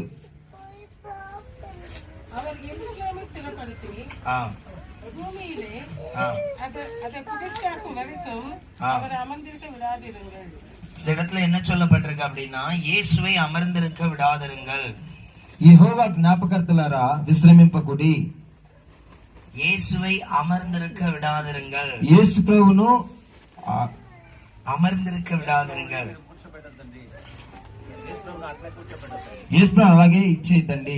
இந்த வார்த்தைக்கு நான் உங்களுக்கு விளக்கம் சொல்லி தரேன். ఈ మాటకి నేను మీకు అర్థం చెప్తాను. நாம ஏசப்பாவுடைய பிள்ளைகள் இல்லையா? మనం యేసు ప్రభు యొక్క పిల్లలం కదా. வசனமே சொல்லுது, நீ இயேசுவை அமர்ந்திருக்க விடாத. ఈ వాక్యమే చెప్పి మీరు యేసు ప్రభు దగ్గరగా ఉండండి. ஏன் அப்படின்னா, ఎందుకనంటే அவர் உன்னை ஆசீர்வதிக்கிற வரைக்கும் ஜெபம் பண்ணிட்டே இரு. ఆయన్ని ఆశ్రయించేందుకు ప్రార్థన చేస్తానే ఉండు. அந்த வாக்கு போட்டிருக்கு, அவர் எருசலேமை சிறப்படுத்தி பூமியிலே புகழ்ச்சாக்கும் வரைக்கும். ఆ వాక్యం చెప్తాను, ఆయన యెరూషలేమును స్థాపించే వరకు, లోకమంతటా దానికి ప్రసిద్ధి కలుగు చేయ వరకు ఆయన విశ్రమింపనీయకుడి. எருசலேம்னா என்ன தெரியுமா? தேவாலயம். యెరూషలేము అంటే ఏమో తెలుసా? దేవుని యొక్క ఆలయము, தேவன் வாசம் செய்கிற ஆலயம், దేవుడు వాసం చేసేటటువంటి ఆలయము. அத புகழ்ச்சின்னா என்ன தெரியுமா? ఆ యొక్క புகழ்ச்சி, మార్పు వాక్యం. புகழ்ச்சி அப்படின்னா என்ன தெரியுமா? ஃபேமஸ். ఫేమస్. இப்ப சொல்லுவோம் இல்லையா, இப்ப இங்க ரிலையன்ஸ் மால் இருக்கு சொல்லுவோம், அங்க போனா எல்லாமே கிடைக்கும். புரிஞ்சுச்சா? அந்த மாதிரி ஃபேமஸ் ஆகுறது, அதாவது ప్రసిద్ధి చేయడం. எருசலேமை புகழ்ச்சியாக்கும் வரைக்கும், యెరూషలేము ప్రసిద్ధి అయ్యేంత వరకు அவர் அமர்ந்திருக்க விடாத. ఆయన విశ్రమింపనీయకుడి. அப்போ நல்ல கவனிங்க, இன்னைக்கு நாம தான் அவர் தங்குற ஆலயம். ఇప్పుడు గమనించి చూడండి, அவர் நமக்குள்ள வாசமா இருக்கிறாரு. ఆయన మనలో వాసం చేస్తున్నాడు. நம்மள உயர்த்துற வரைக்கும், మనల్ని అభివృద్ధిలోకి తీసుకుని వచ్చేంత వరకు அமர்ந்திருக்க விடாத. ఆయన విశ్రమింపనీయద్దండి. அவரை எப்போது நோக்கி ஜெபம் பண்ணுங்க. ఆయన ఎప్పుడు అడిగి ప్రార్థన చేయండి. நீங்க அப்படி ஜெபம் பண்றது ஒரு பெரிய மாற்றத்தை தரும். మీరు అలాగా ప్రార్థన చేస్తే గొప్ప మార్పును కలుగజేస్తుంది. புரியுதா? எருசலேமை புகழ்ச்சியாக்கும் வரைக்கும் அவரை அமர்ந்திருக்க விடாத. యెరూషలేము ప్రసిద్ధి చెందేంత వరకు ఆయన విశ్రమింపనీయద్దండి. அப்ப உங்களை ஆண்டவர் உயர்த்துற வரைக்கும் அவர் அமர்ந்திருக்கவே விடக்கூடாது. మిమ్మల్ని దేవుడు ఆశ్రయించేదాకా ఆయనకు విశ్రమింపనీయద్దండి. அப்ப நீங்க எவ்வளவு அழகா ஜெபம் பண்ணணும். మీరు ఎంత ఇదిగా ప్రార్థన చేయాలి. உங்களை உயர்த்துறதுக்கு இயேசுடைய ஒரு வேலை, அவருடைய கடமை. మిమ్మల్ని హెచ్చించడానికి యేసుప్రభువుకు ఒక పని. பெர்க்மன் ஸ்பாட்ல இப்படி ஒரு சாங் வரும். బర్క్మన్స్ గారి పాటలో ఇలాగా ఒక పాట ఉంటుంది. போவாஸ் போவாஸ்னு ஒரு சாங். போவாஸ் పోవాస్ పోవాస్ అని ఒక సాంగ్ ఉంటుంది. அந்த பாட்டுல இப்படி ஒரு வரி வரும்.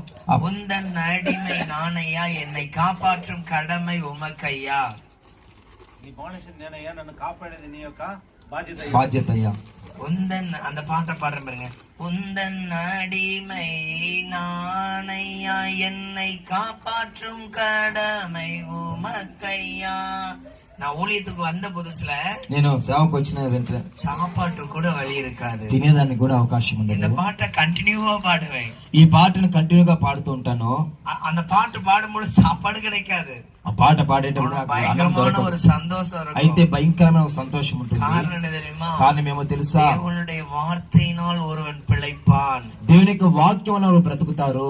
அப்ப நல்லா கவனிச்சு பாருங்க, గమనించి చూడండి, பெரிய மாற்றத்தை ஆண்டவர் ఒక கொடுக்கிறார். గొప్ప మార్పును దేవుడు అనుగ్రహిస్తాడు. அப்போ உந்த நடிமைன்னா நாம ஏசப்பாவுடைய பிள்ளைகள். మీ యొక్క బానిస అంటే మనం యేసు యొక్క పిల్లలము. ஆசீர்வதிக்கிறது அவருடைய வேலை. మనల్ని ఆశీర్వదించేది ఆయన యొక్క పని. அந்த வேலைய நம்ம அடிக்கடி கேட்கணுமா, என்ன ஆசீர்வதிங்க, ఆ మనల్ని ఆశీర్వదించడం మనం చాలా సార్లు అడుగుతూనే ఉండాలి. நன்மையானதை செய்யுங்க, నాకు మేలైంది చేయండి, எனக்கு அற்புதம் செய்யுங்க. నాకు అద్భుతం చేయండి. அது கொஞ்சம் போஞ்சிட்டு இருக்கு, அதுல கொஞ்சம் தண்ணி ஊத்துனீங்கன்னா போயிருது, நின்றோம். அந்த பக்கம் போய் மறுபடியும் போயிடுது. அது உள்ள கொஞ்சம் தண்ணி ஊத்துனீங்கன்னா அது அப்படியே அமைதியாயிரும். சரி, கவனிங்க. அப்போ நம்ம ஏசப்பா நம்மள உயர்த்தும்படியாய் ஒரு திட்டம் வச்சிருக்கிறாரு. యేసు ప్రభు మనల్ని ఆశీర్వదించిన ఒక తీర్మానం పెట్టి ఉంటాడు. அந்த திட்டம் எப்படி இருக்கு தெரியுமா? ఆ యొక్క చిత్తం ఎలా ఉంటుందో తెలుసా? எந்த இடத்துல எல்லாம் நீங்க அவமானப்பட்டீங்களோ, ఏ స్థలంలో మీరు అవమానపడ్డారో, எந்த இடத்துல உங்களை கேவலப்படுத்தினாங்களோ, ఏ స్థలంలో మిమ్మల్ని కేవలంగా మాట్లాడారో, சில இடத்துல நீங்க ஒண்ணுமே இல்லாம இருந்திருப்பீங்க. కొన్ని సమయాల్లో మీరు ఏమీ లేకుండా ఉంటారు. அதுல எல்லாத்துலயும் இயேசு உங்களை உயர்த்துவார். అన్ని విషయాలు యేసు మిమ్మల్ని ఆశీర్వదిస్తాడు. அவரை అమர்ந்திருக்க విడకూడదు. ఆయన విశ్రాంతినిచ్చేటట్లు చేయొద్దండి అంటున్నాడు. அப்படி எல்லாம் சில ஜெபம் பண்ணிருக்காங்க தெரியுமா? బైబిల్ అలాగంతా కొందరు ప్రార్థన చేస్తుంటారు తెలుసా? பேதுரு சிறைச்சாலையில இருப்பாரு, పేతురు చెరసాల్లో ఉన్నాడు. இவங்க பயங்கரமா ஜெபம் பண்ணுவாங்க. వీళ్ళు సంఘం భయంకరంగా ప్రార్థన చేస్తుంటారు. சபையர் ஊக்கமா ஜெபம் பண்ண உடனே ఆ యొక్క సంఘస్థులు ఇదిగా ప్రార్థన చేస్తుండేటప్పుడు தூதன் போய் பேதுருவை சிறைச்சாலையில இருந்து வெளியே ఒక போட்டாரு. దూత వెళ్లి పేతురు చెరసాల నుంచి బయట తీసుకుని వస్తాడు. பரலோகத்துல எப்போதும் கர்த்தரை துதிச்சுக்கிட்டே இருப்பாங்க. పరలోకులు ఎప్పుడు దేవుని స్తుతిస్తూనే ఉంటారు. அதுக்கு நடுவுல இவங்களுடைய ஜெபம் போய் அங்க போய் நிக்குது. ఆ యొక్క మధ్యలో వీళ్ళు చేసే ప్రార్థన అక్కడ వెళ్ళి నిలుస్తా ఉంది. ஆண்டவர் என்ன செஞ்சிருப்பாரு கவனிச்சு అప్పుడు பாருங்க. దేవుడు ఏం చేస్తారో గమనించి చూడండి. எல்லாரும் பரலோகத்துல இருக்கிறீங்க, మీరు పరలోకంలో ఉన్నారు. நீங்க எல்லாரும் ஸ்தோத்திரம் பண்ணிட்டே இருக்கிறீங்க. మీరంతా స్తోత్రం చేస్తూనే ఉన్నారు. சேனைகளின் கர்த்தர் பரிசுத்தர் பரிசுத்தர் பரிசுத்தர்னு சொல்லிட்டே இருக்கிறீங்க. సైన్యములకు అధిపతి యెహోవా పరిశుద్ధుడు పరిశుద్ధుడు అని చెప్తూ ఉన్నారు. அதுக்கு நடுவுல ஒருத்தங்க சத்தம் உள்ள வருது. ఆ మధ్యలో ఒకరి యొక్క శబ్దం పైకి వస్తా ఉంది. பேதுருவை எப்படியாவது வெளியே கொண்டு வாங்க. పేతురుని ఎలాగైనా బయటికి తీసుకొని రండి. உடனே ஆண்டவர் சொல்ற, ஒரு தூதன் அனுப்பி அவனை வெளியே அனுப்பி விடுங்க. వెంటనే దేవుడు చెప్పిన ఒక దూతను వాడిని బయటికి తీసుకొని అంటున్నాడు. எவ்வளவு అழகா இருக்கும் பாருங்க அந்த ఎంత prayer. అద్భుతంగా ఉందో చూడండి యొక్క ప్రార్థన. இதே போலதான் ఇదే ప్రకారంగానే எப்போதும் பிதாவுடைய சமூகத்துல துதிச்சுக்கிட்டே இருப்பாங்க. ఎప్పుడు తండ్రి యొక్క సముఖంలో స్తుతిస్తూనే ఉండాలి. இதுக்கு நடுவுல நம்ம விண்ணப்பம் போய் நிக்கணும். ఈ యొక్క మధ్యలో మనం చేసే ప్రార్థనకు నిలబడాలి. இந்த பூமியில இருந்து ரெண்டு காரியம் பரலோகத்துக்கு போகும். ఈ యొక్క భూమి నుంచి రెండు విషయాలు పరలోకానికి వెళ్తుంటాయి. தேசத்துல நடக்கிற சகல அருவருப்புகளும் அவர் சமூகத்துக்கு வரும். దేశంలో జరిగే అనేక కార్యాలకు దేవునికి సన్నిధిలో వెళ్తుంటాయి. அதே போல ஒருவனுடைய நல்ல ஜெபங்களும் பரலோகத்துக்கு போகும். అదే ప్రకారం మంచి వ్యక్తి యొక్క ప్రార్థన కూడా పరలోకానికి వెళ్తుంది. உங்க ஜெபம் பரலோகத்துக்கு போகணும். అయితే మీ యొక్క ప్రార్థన పరలోకానికి వెళ్ళాలి, பெரிய அசைவு உண்டு பண்ணணும். గొప్ప మార్పును కలిగి ఉండాలి. இப்ப இந்த வாட்டி நான் நிறைய VBS எடுத்திருக்கிறேன். ఈసారి నేను చాలా VBS కార్యాలు చేస్తున్నాను. ஒரு 8 VBS கொண்டு எடுத்திருக்கிறேன். 8 VBS నడిపించడానికి సిద్ధపడుతున్నాను. அப்ப அந்த VBS க்கு எனக்கு நிறைய பணம் தேவை. ఆ VBS జరిపించడానికి చాలా డబ్బులు అవసరము. போன வருஷம் நான் VBS நடத்தின மாசத்துல పోయినసారి VBS నడిపించిన దినాల్లో 92,000 ரூபாய் செலவாச்சு. 92,000 సెలవైంది. இந்த வருஷம் எப்படியும் 1 லட்சம் ரூபாய்க்கு மேல எனக்கு செலவாகும். ఈసారి ఎట్లయినా సరే 1 లక్ష రూపాయలకు పైనే ఖర్చు అవుతుంది. அப்ப நான் அதுக்காக ஜெபம் பண்ணிட்டே இருக்கிறேன். దాని కొరకు నేను ప్రార్థన చేస్తూ ఉన్నాను. நாளா ஜெபம் பண்ணிட்டு இருக்கேன். చాలా రోజులుగా ప్రార్థన చేస్తున్నాను. ஒரு நாள் இயேசு எனக்கு ஒரு விஷனை கொடுத்தார். ఒక రోజు యేసు నాకు దర్శనం చూపిస్తున్నాడు. ஒரு அறையை திறக்கிறது போல ஒரு காட்சி ఒక கொடுத்தார். డోర్ ఓపెన్ చేసేట్టుగా చూపిస్తున్నాడు. அந்த அறையை திறந்த உடனே ఆ యొక్క డోర్ ఓపెన్ చేసినప్పుడు அதுல நிறைய பணம் இருந்துச்சு. అక్కడ చాలా డబ్బులు ఉండింది. என்னெல்லாம் தேவையோ அதெல்லாம் అங்க இருந்துச்சு. నాకేమేమైతే అవసరమో అదంతా అక్కడ ఉంది. அப்ப இயேசுப்பா சொன்னாங்க, అక్కడ అప్పుడు యేసు எப்பெல்லாம் விசுவாசிக்கிறியோ నువ్వు ఎంతగా అయితే విశ్వసిస్తున్నావో இதெல்லாம் உனக்கு கிடைக்கும். ఇదంతా నీకు அன்னன்னைக்கு தேவைக்கு இதுல வச்சிருக்கிறேன். ఆ దినానికి కావాల్సిన అవసరం నీకు ఇస్తాను. நீ ஆண்டவரே எனக்கு இது வேணும்பா அப்படின்னு கேட்டா உடனே என்ன பண்ணிடுவேன், அனுப்பிடுவேன். నువ్వు ప్రార్థన ప్రభువా నాకు ఇది కావాలంటే వెంటనే నీకు పంపిస్తాను. அப்ப யோசிச்சு பாருங்க, ఆలోచించి చూడండి. యేసు உங்களை ఆశీర్వదిப்பார். యేసు మిమ్మల్ని ఆశీర్వదిస్తాడు. உங்களுக்கு నన్மையானதை తరువాர். యేసు మీకు మంచి ఇస్తాడు. உங்களுக்கும் அப்படி பரலோகத்துல ஒரு அறை வச்சிருப்பாரு. మీకు కూడా పరలోకంలో అటువంటి ఒక తండ్రినిధి పెట్టి ఉంటాడు. அங்க என்னெல்லாம் தேவையோ அதெல்லாம் தருவாரு. మీకు ఏమేమైతే అవసరం అక్కడంతా ఆయన ఇస్తాడు. எங்க ஊழியத்துல கார் இல்ல, మా పరిచర్యలో కారు లేదు. ஆனா எங்க ஊழியத்துக்கு போன VBS க்கு 2 கார் தேவை டெய்லీ. అయితే గడిచిన సంవత్సరం ఆ VBS కు రోజుకు 2 కార్లు అవసరమైనది. ஒரே நேரத்துல இந்த பக்கம் ஒரு கார்ல கொஞ்சம் பிள்ளைகள் அனுப்பணும். ఆ ఒకే సమయంలో ఒక వైపుకు పిల్లల కార్లు పంపించాలి. இந்த பக்கம் கொஞ்சம் பேர் அனுப்ப வேண்டியது. వేరొక ప్రాంతానికి కొంతమంది పిల్లలు పంపించాలి. 2 கார் தேவை, 2 டிரைவர் தேவை. అప్పుడు నాకు ఈ 2 కార్లు 2 డ్రైవర్లు అవసరము. போன வருஷம் எல்லா டைமும் இப்படி எல்லாம் தந்தை என்ன ஆசீர்வதிச்சாரு. గడిచిన సంవత్సరం ఇటువంటి పరిస్థితులంతా దేవుడు నాకు సహాయం చేసి ఆడుకున్నాడు. போகும்பொழுது கார்ல போய் இறங்குவேன். నేను బయటికి వెళ్ళాడు కారులో పోయి దిగుతాను. நினைப்பாங்க ஊழியக்காரர் ரொம்ப பெரிய ஆளு, అందరూ అనుకుంటారు ఈ సేవకుడు చాలా గొప్పోడని. இந்த காருக்கு டீசல் போடுற கூட என்கிட்ட சில டைம் பைசா ఆ కారుకు డీజిల్ వేసేదానికి నా దగ్గర డబ్బులు ఉండదు. சில டைம் கார் தர வரை பெட்ரோல போட்டு தான் தந்து அனுப்புவாரு. కొన్నిసార్లు కారు ఇచ్చే వాళ్ళే పెట్రోల్ డీజిల్ పోసి ఇస్తుంటారు. ஏன் அப்படின்னா ఏందంటే உங்களுக்கு என்னென்ன தேவையோ அதெல்லாம் அவர் வச்சிருப்பாரு. మీకు ఏమేమి అవసరమో అదంతా ఆయన మీకు ఎత్తిపెట్టి ఉన్నాడు. அன்னைக்கு நீங்க ஜெபம் பண்ணும் பொழுது அந்தந்த தேவைகள் வந்துகிட்டே இருக்கும். ఆయా దినానికి మీకు ఏమైతే దేని కొరకు ప్రార్థిస్తారు దానికి కావాల్సిన దాన్ని దేవుడు అనుగ్రహిస్తాడు. அதனாலதான் వசనం சொல்லுது, అందువల్లే వాక్యం చెప్తా ఉంది, అన్నన్న పాడుகள் అన్నన్నకి పోదు.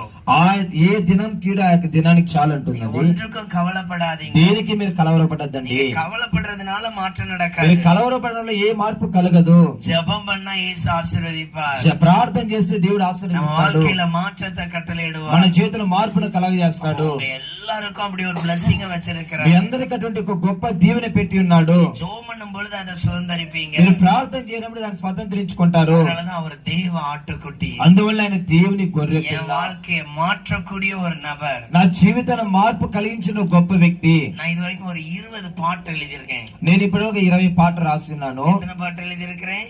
20 పాటలు. 20 பாட்டு எழுதியிருக்கிறேன். 20 పాటలు రాశాను. யோசிச்சு பாருங்க, பாடவே தெரியாதுன்னு சொன்னாங்க. ఆలోచించండి, పాడేదానికి నాకు తెలియదు అంటున్నాను. அந்த பாட்டெல்லாம் எழுதி பிள்ளைகளை வச்சு என்ன பண்ணேன்? ఆ పాటలంతా రాసి పిల్లలు పెట్టి ఏం చేశాను? வச்சேன். పాడేటట్టు చేశాను. ஆண்டவர் எனக்கு ஒரு 20 பிள்ளைகள் வரைக்கும் தந்திருக்கிறாரு. దేవుడు ఒక 20 పిల్లలు అనుగ్రహించాడు. இதெல்லாம் கெட்டிருக்கு இந்த தம்பிமார்கள் வந்தாங்க இல்லையா?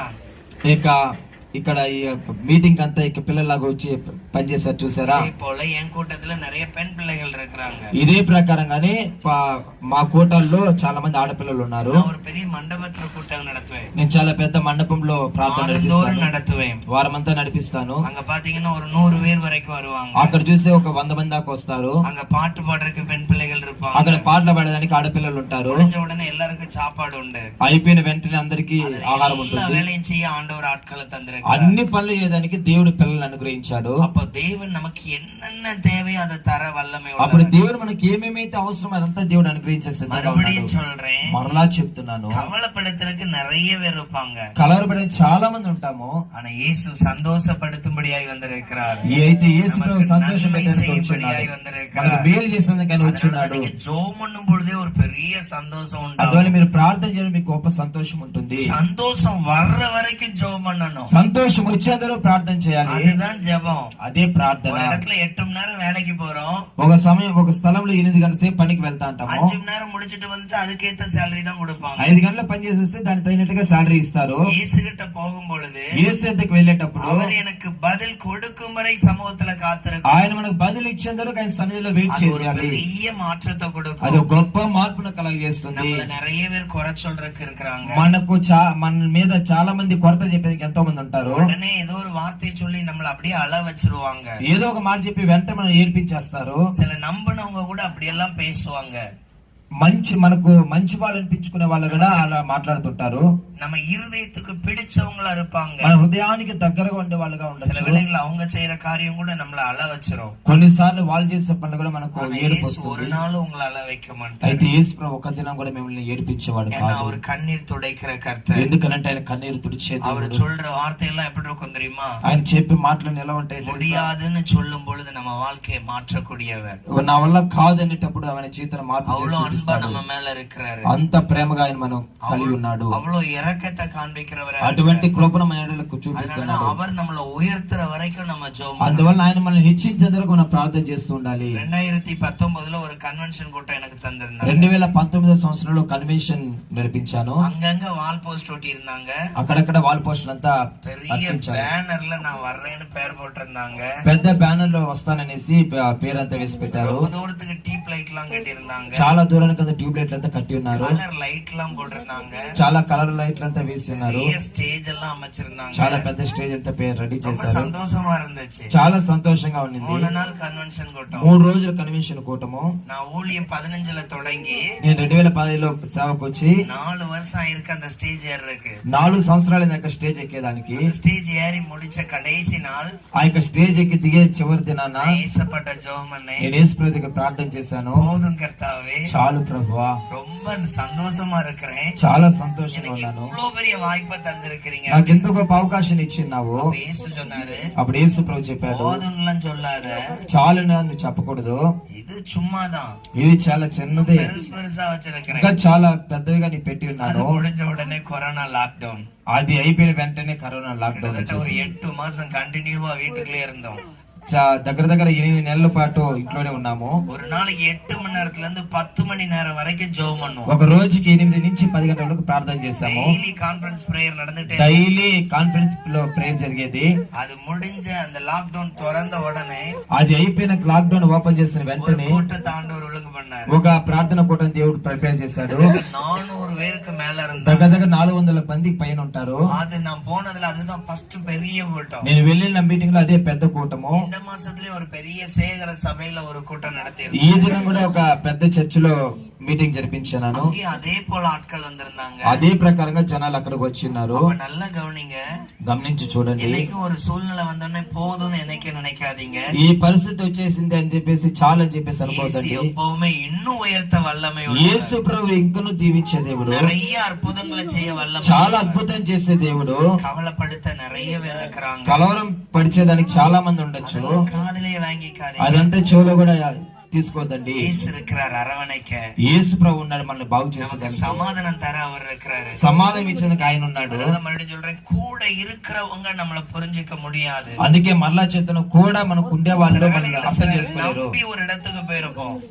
కొన్నిసార్లు మనం నమ్మి కొంత స్థలాలకు వెళ్ళింటాము. அவங்க சொல்ற வார்த்தை நம்மள உடனே அழ வச்சிரும். వాళ్ళు చెప్పే మాటలు మన వెంటనే அழாத బాధపడతారు. நபர் யாருமே இருக்க மாட்டாங்க. ఏడవని పిల్లలు ఎవరు ఉండరు. அழும் பொழுது அவங்க ஒரு குழந்தையா மாறிடுவாங்க. ఏడ్చిన వాళ్ళు ఒక పిల్లల్లాగా அந்த మారిపోతారు. நேரத்துல அவங்களுக்கு சமாதானம் எப்படி இருக்கணும் தெரியுமா? ఆ సమయం వరకు సమాధానం ఎలా ఉండాలో తెలుసా? 60 వయసా இருந்தாலும் அவங்கள తోళ్ల போட்டு తట్ట அளவுக்கு ஒரு ఆళా இருக்கணும். వారికి 60 సంవత్సరాల వయసు ఉన్నా భుజాన్ని వేసుకొని తట్టేటట్లుగా ఉండాలి. அது இயேசுவால மட்டும்தான் అది முடியும். యేసు ప్రభు వల్ల మాత్రమే అవుతుంది. அப்ப கவனித்து பாருங்க, గమనించి చూడండి. இயேசு உங்க வாழ்க்கையில அப்படியெல்லாம் அற்புதம் செய்ய முடியும். యేసు ప్రభు మీ చేత అలాగంత అద్భుతం చేయడానికి అవుతుంది. இன்னும் ஒரே ஒரு வசனம் வாசிங்க, நம்ம ஜெபம் பண்ணலாம். ఒకే ఒక వాక్యం చదువుదాం, తర్వాత எபிரேயர் 6:14. ఏప్రిల్ రాసిన పత్రిక 6:14. எபிரேயர் 6:14. ఏప్రిల్ 6:14. நிச்சயமாகவே. நான் உன்னை ஆசீர்வதித்து ஆ. உன்னை பெருகவே பெருக பண்ணுவேன் என்றார். తన తోడు అని ప్రమాణం చేసి నిశ్చయముగా నేను ఆశీర్వదింతును, నిశ్చయముగా నేను విస్తరింపజేతునని చెప్పాను. இந்த வார்த்தை என்ன சொல்லுதுன்னா, நிச்சயமா நான் உன்னை ஆசீர்வதித்து పెరుగవే పెరుగ பண்ணுவேன். వాక్యం ఏం చెప్తుంది తెలుసా? నిత్యము నేను ఆశీర్వదింతును, నిత్యము నేను విస్తరింపజేతును. அப்ப இயேசு நம்மள ஆசீர்வதிக்கிறவர். అప్పుడు యేసు మనల్ని ఆశీర్వదించేవాడు. எப்படி ఆశీర్వదిப்பார்? ரொம்ப நல்லா ఆశీర్వదిப்பார். ఎలాగో చాలా గొప్పగా ఆశీర్వదిస్తాడు. நம்மளுடைய வருமானம் சின்னதா இருக்கலாம், మన యొక్క ఆదాయం కొద్దిగా ఉండొచ్చు, அது அவரால் பெருக பண்ண முடியும். దాన్ని ఆయన అభివృద్ధి తీసుకుని అవుతుంది. நம்ம வாழ்க்கையில ஏதோ ஒரு வியாதியோட நடக்கிறவங்களா మన காணப்படலாம், జీవితం ఏదో ఒక వ్యాధితో కలిగిన వ్యక్తులుగా మనం ఉండొచ్చు, அதை மாற்ற முடியும். అది మార్పు நம்ம జరుగుతుంది. ஒரு வாடகை வீட்டுல இருக்கிறவங்களா இருக்கலாம், మనం ఒక బాడీ ఇంట్లో ఉండే వ్యక్తులుగా ఉండొచ్చు, நம்மள వాடகைக்கு வீடு கட்டி கொடுக்கிறவங்களா மாத்த మనం முடியும். మనమే బాడీకి అనేక మంది ఇచ్చేటట్లుగా దేవుడు இது మార్చొచ్చు. இயேசுவால மட்டும்தான் முடியும். యేసు ప్రభువులో మాత్రమే జరుగుతుంది. ஆண்டவர் சொல்ற, நிச்சயமாகவே நான் உன்னை ஆசீர்வதிப்பேன். దేవుడు చెప్పి నిశ్చయంగా నేను ఆశీర్వదిస్తాను. தேவன் நம்ம வாழ்க்கையில ஆசீர்வதிக்க எவ்வளவு ஆயத்தமா இருக்கிறாரு. అయితే గమనించండి, దేవుడు మన జీవితాన్ని ఆశీర్వదించ ఎంత ఆయుత్తంగా ఉన్నాడు. ஒண்ணும் வேண்டாம், ఏం అవసరం లేదు. இந்த VBS-க்காக நான் ஜெபம் பண்ணும் பொழுது இந்த வார்த்தை எனக்கு கொடுத்தார். ఈ విబిఎస్ కోసం ప్రార్థన చేసినప్పుడు దేవుడు నాకు ఒక మాట ఇచ్చాడు. இத வச்சு நீ எப்போதும் ஜெபம் பண்ணு, ఈ మాట పెట్టి ఇప్పుడు నువ్వు ప్రార్థన చెయ్యి, நான் உன்னை ஆசீர்வதிப்பேன், నేను ఆశీర్వదిస్తాను, நேர்த்தியாய் உன்னை ஆசீர்வதிப்பேன். నిశ్చయముగా ఆశీర్వదిస్తాను. ஆசீர்வாதம் உன்னை நன்மையினால நிரப்பும். ఆశీర్వాదం నేను మేలుతో నింపుతుంది. நான் எப்பவுமே இயேசு அதிகமா நம்புவேன். నేను ఎప్పుడు యేసును అధికంగా నమ్ముతాను. இயேசு ஒரு வார்த்தை சொன்னா కட்டாయం அதை యేసు நிறைவேற்றுவார். ప్రభు మాట చేస్తే ఖచ్చితంగా జరుగుతుంది. ஏன் அப்படின்னா, ఏమనంటే ஆண்டவர் ஒரு பிரயாணத்தை சொல்றாரு, దేవుడు ఒక ప్రయాణం గురించి చెప్తున్నాడు. இப்போ நான் உன் கூட இருப்பேன். నువ్వు పో, నేను తోడా ఉన్నాను అంటున్నాడు. ஒருவேளை என்ன தடை இருந்தாலும் அதை இயேசுவா மாற்றுவார். ఏ ఆటంకం ఉన్నా దేవుడు దాన్ని మారుస్తాడు. அவருக்கு நம்ம மேல அவ்வளவு அன்பு இருக்கும். ఆయనకి మన మీద అంత ప్రేమ ఉంటుంది. நல்லா கவனிங்க, గమనించండి, ஒரு பிள்ளையுடைய ప్రయాణத்தை அவங்க பெற்றோர் கவனிச்சுக்கிட்டே இருப்பாங்க. ఒక పిల్లలు ప్రయాణం చేసేటప్పుడు వారి తల్లిదండ్రులు గమనిస్తుంటారు ఆ ప్రయాణాన్ని. எங்க போயிருக்கிறேன்னு போன்ல விசாரிப்பாங்க. బిడ్డ ఎక్కడికి వెళ్ళాడని ఫోన్ చేసి అడుగుతుంటారు. ஒரு 2 நேரம் அடிச்சு எடுக்கலன்னா மறுபடியும் அடிச்சுக்கிட்டே இருப்பாங்க. 2 సార్లు ఫోన్ చేసి లిఫ్ట్ చేయాలంటే మరలా మనం ఫోన్ చేస్తూనే ఉంటాము. ஏன்னா பிள்ளைக்கு மேல அவ்வளவு பாசம் இருக்கும். ఏమంటే పిల్లల మీద అంత ప్రేమ ఉంటుంది. இயேசுவுக்கு அதை விட அதிகமா இருக்கும். యేసు ప్రభుకు దానికంటే అధికంగా ప్రేమ ఉంటుంది. போன் போட்டு தான் நல்லா விசாரிக்க முடியும், ஆனா இயேசு கூடவே இருந்து நம்மளை கவனிப்பார். మనం తల్లిదండ్రులుగా పిల్లలకు ఫోన్ చేసి మనం విచారించగలుగుతాం. యేసు ప్రభు కూడా ఉంటే మనం విచారిస్తాడు. அவ்வளவு அழகா பாக்குற தேவன், అంత అద్భుత రీతిగా அப்ப చూసేటటువంటి இந்த దేవుడు. தேவன்ட்ட நீங்க என்னெல்லாம் கேட்க ஆயத்தமா இருக்கிறீங்க? అయితే ఈ దేవుడి దగ్గర మీరు ఏమేమంతా అడిగేదానికి సిద్ధంగా ఉన్నారు? எப்போதுமே வசனத்தை வச்சு ஜெபம் பண்ணுங்க. ఎప్పుడు వాక్యాన్ని పెట్టి ప్రార్థన இந்த చేయండి. வசனம் சொல்லுது, நிச்சயமாகவே நான் உன்னை ஆசీర్వదిப்பேன், వాక్యం చెప్పి నిశ్చయంగా నేను ఆశీర్వదిస్తాను நான் உன்னை అంటున్నాడు. பெருக பண்ணுவேன். నేను గొప్ప చేస్తాను. சில இடங்கள்ல என்ன கிண்டல் பண்ணவங்க உண்டு. చాలా కొన్ని సమయాల్లో నన్ను కిండలు చేసిన వాళ్ళు ఉన్నారు. அப்படி யாராவது என்ன கிண்டல் பண்ணிட்டா எனக்கு உடனே அழுக வந்துரும். ఎవరైనా కిండలుగా మాట్లాడిన వెంటనే నాకు ఏడుపు వచ్చేస్తుంది. அந்த இடத்துல வச்சு அழ மாட்டேன், అక్కడ ఏడవను. வீட்டுக்கு வந்த பிறகு நான் உட்கார்ந்து அழுது இருக்கிறேன். ఇంటికి వచ్చిన తర్వాత నేను కూర్చొని ఏడుస్తుంటాను. அப்ப என் ஜெபம் எப்படி இருக்கும் தெரியுமா? నా ప్రార్థన ఎలా ఉంటుందో எனக்கு తెలుసా? மாற்றத்தை தாங்க ஏசப்பா. నాకు మార్పునివ్వండి యేసు ஒரு ప్రభువా. முறை ஒரு ஊழியக்காரர் என்ன கிண்டலா ரொம்ப இதா இன்னொரு நபர்கிட்ட பேசிட்டாரு. ఒకసారి ఒక సేవకుడు వేరొక వ్యక్తి దగ్గర నా గురించి చాలా చెడ్డగా அவர் మాట్లాడారు. நல்ல వసதி వాய்ந்தவர், ఆయన చాలా సౌకర్యం కలిగిన వ్యక్తి. அவருக்கு கார் எல்லாம் உண்டு, కార్ అంతా ఉంది. அவங்க ஒய்ஃப் நல்ல கவர்மெண்ட்ல ஜாப்ல இருக்கிறாங்க, వాళ్ళ వైఫ్ వచ్చి గవర్నమెంట్ జాబ్, நல்ல వసதியானவர். చాలా వసతి కలిగిన వ్యక్తి. அப்போ அவர் இன்னொரு பையன்ட்ட என்ன தப்பா பேசிட்டாரு. ఆయన వచ్చి వేరొక వ్యక్తి దగ్గర తప్పుగా మాట్లాడాడు. அந்த பையன் என்கிட்ட சொன்னதுனால அதை கேட்டு நான் அழ ஆரம்பிச்சிட்டேன். ఆ యొక్క వ్యక్తి నా దగ్గర చెప్పినప్పుడు నేను చాలా ఏడ్చాను. அதுக்காக சில மாதங்களாகவே ஜெபம் பண்ணேன். దాని గురించి చాలా నెలలు నేను ప్రార్థన చేశాను. அதே ஊழியக்கார் ஒரு வருஷம் கழிச்சு అదే సేవకుడు ఒక సంవత్సరం తర్వాత ராஜகுமார் உன் கூட ஏசு இருக்கிறாருன்னு சொன்னார். రాజ్ కుమార్ నీ కూడా యేసు ప్రభు ఉన్నాడని చెప్పాడు. நான் சொல்றது உங்களுக்கு புரியுதா? నేను చెప్పే మీకు అర్థమవుతా ఉందా? ராஜகுமார் உன் கூட யாரு இருக்கா? రాజ్ కుమార్ నీ దగ్గర ఎవరున్నారు? கேவலமா கிண்டலா பேச 1000 பேர் இருப்பாங்க. కేవలంగా కిండలుగా మాట్లాడే 1000 మంది ఉండొచ్చు. அவங்க మధ్యలో ఏసు நம்மள ఉయర్త இருக்கிறார். వాళ్ళ మధ్యలో యేసు ప్రభువును నిశ్చయంగా வேலைகள் அப்படி నిలబెడతాడు. சொல்றவங்க நம்ம கூட இருப்பாங்க, அதை கண்டு பயப்படக்கூடாது. కొన్నిసార్లు అలా కిండలుగా మాట్లాడే మన కూడానే ఉంటారు, దాని గురించి భయపడకూడదు. அதுதான் நமக்கு ஒரு ஏணிப்படியே. అదే మనకు ఒక ఎక్కేదానికి ఒక அந்த అవకాశం. வார்த்தையை வச்சுதான் நம்ம ஏறி போக பழகணும். ఆ యొక్క ఒక మాటను పెట్టుకుని మనం ఎక్కువగా ప్రార్థన చేసి అది அந்த ఎదగాలి. நபருக்கு முன்னால என்ன உயர்த்துங்கன்னு நான் நிறைய வாட்டி ఆ அழுதுருக்கிறேன். యొక్క వ్యక్తి ముందు నన్ను ఆశీర్వదించాలని చెప్పి చాలా సార్లు ఏడ్చి ప్రార్థన చేశాను. இன்னைக்கும் பக்கத்துல வந்து 1000 ఆలోచన அவர் சொல்லுவாரு. ఇప్పటికే ఆయన వచ్చి పక్కన ఈ ఆలోచన చెప్తుంటాడు. நான் பணம் இருக்கிறதுனால ஒரு ஆளை திறமசாலின்னு சொல்றது இல்ல.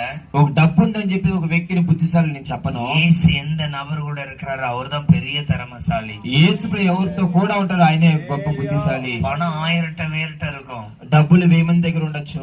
நம்ம ஒரு கீழே இருந்தாலும் அங்க இயேசு நம்மோடு பேசுறவரா మనం చాలా తక్కువ స్థితిలో ఉన్న కూడా యేసు ప్రభు మనతో మాట్లాడే వ్యక్తిగా ఉంటాడు. எப்பெல்லாம் கவலைப்பட்டு ரொம்ப சோர்ந்து போறணும், నేను ఎప్పుడైతే కలవరపడి చాలా సోలిపోయి ఉంటానో அப்பெல்லாம் ஜெபம் பண்ணும்போது இயேசு என் கூட இருப்பார். అప్పుడంతా యేసు ప్రభు నాతో కూడా ఉంటాడు. கூட இருந்து பக்கத்துல இருந்து பேசுவாரு. నాకు కూడా పక్క నుండి దేవుడు நான் இந்த మాట్లాడతాడు. இடத்துல வந்து ஜெபம் பண்ணும் பொழுது నేను ఈ స్థలంలో వచ్చి ప్రార్థన என்ன చేసినప్పుడు ஆண்டவரே இவங்களுக்கு பேசணும் அப்படின்னு ఏం கேட்கும்போது ప్రభావిలకు నేను చెప్పాలని ஆண்டவர் అడిగినప్పుడు சொன்ன வார்த்தை கவலையா இருக்கிறாங்க, దేవుడు చెప్పిన మాట కలవరంగా ఉన్నారు. யாரும் கவலைப்படக்கூடாதுன்னு சொல்லு. మీరెవరూ కలవరపడకూడదని చెప్పు. கவலைப்படக்கூடாதுன்னா உங்களை சந்தோஷம் உண்டாக்கத்தக்கதான நிறைய ஆசீர்வாதத்தை இயேசு தர போறாரு. కలవర పడకుండాన్నట్లుగా గొప్ప సంతోషకరమైన ఆశీర్వాదం దేవుడు మీకు ఇవ్వబోతున్నాడు. சின்னதோ பெருசோ இயேசு கிட்ட கேளுங்க, చిన్నదైనా పెద్ద యేసు ప్రభు దగ్గర అడగండి. நிச்சயமா இயேசு மாற்றத்தை தருவார். నిత్యంగా యేసు ప్రభు మార్పును కలిగిస్తాడు. சொந்தக்காரங்க நம்மள புரிஞ்சிக்க முடியாது, మన సొంత బంధువులు మనల్ని అర్థం చేసుకోలేరు. சகோதர சகோதரிகள் நம்மள అన్నదమ్ములు అక్కచెల్లి అర్థం చేసుకోలేరు. அவங்க கூட நம்மள துக்கப்படுத்துவாங்க. వాళ్ళు కూడా మనం దుఃఖపరుస్తుంటారు. ஆரம்ப நாட்கள்ல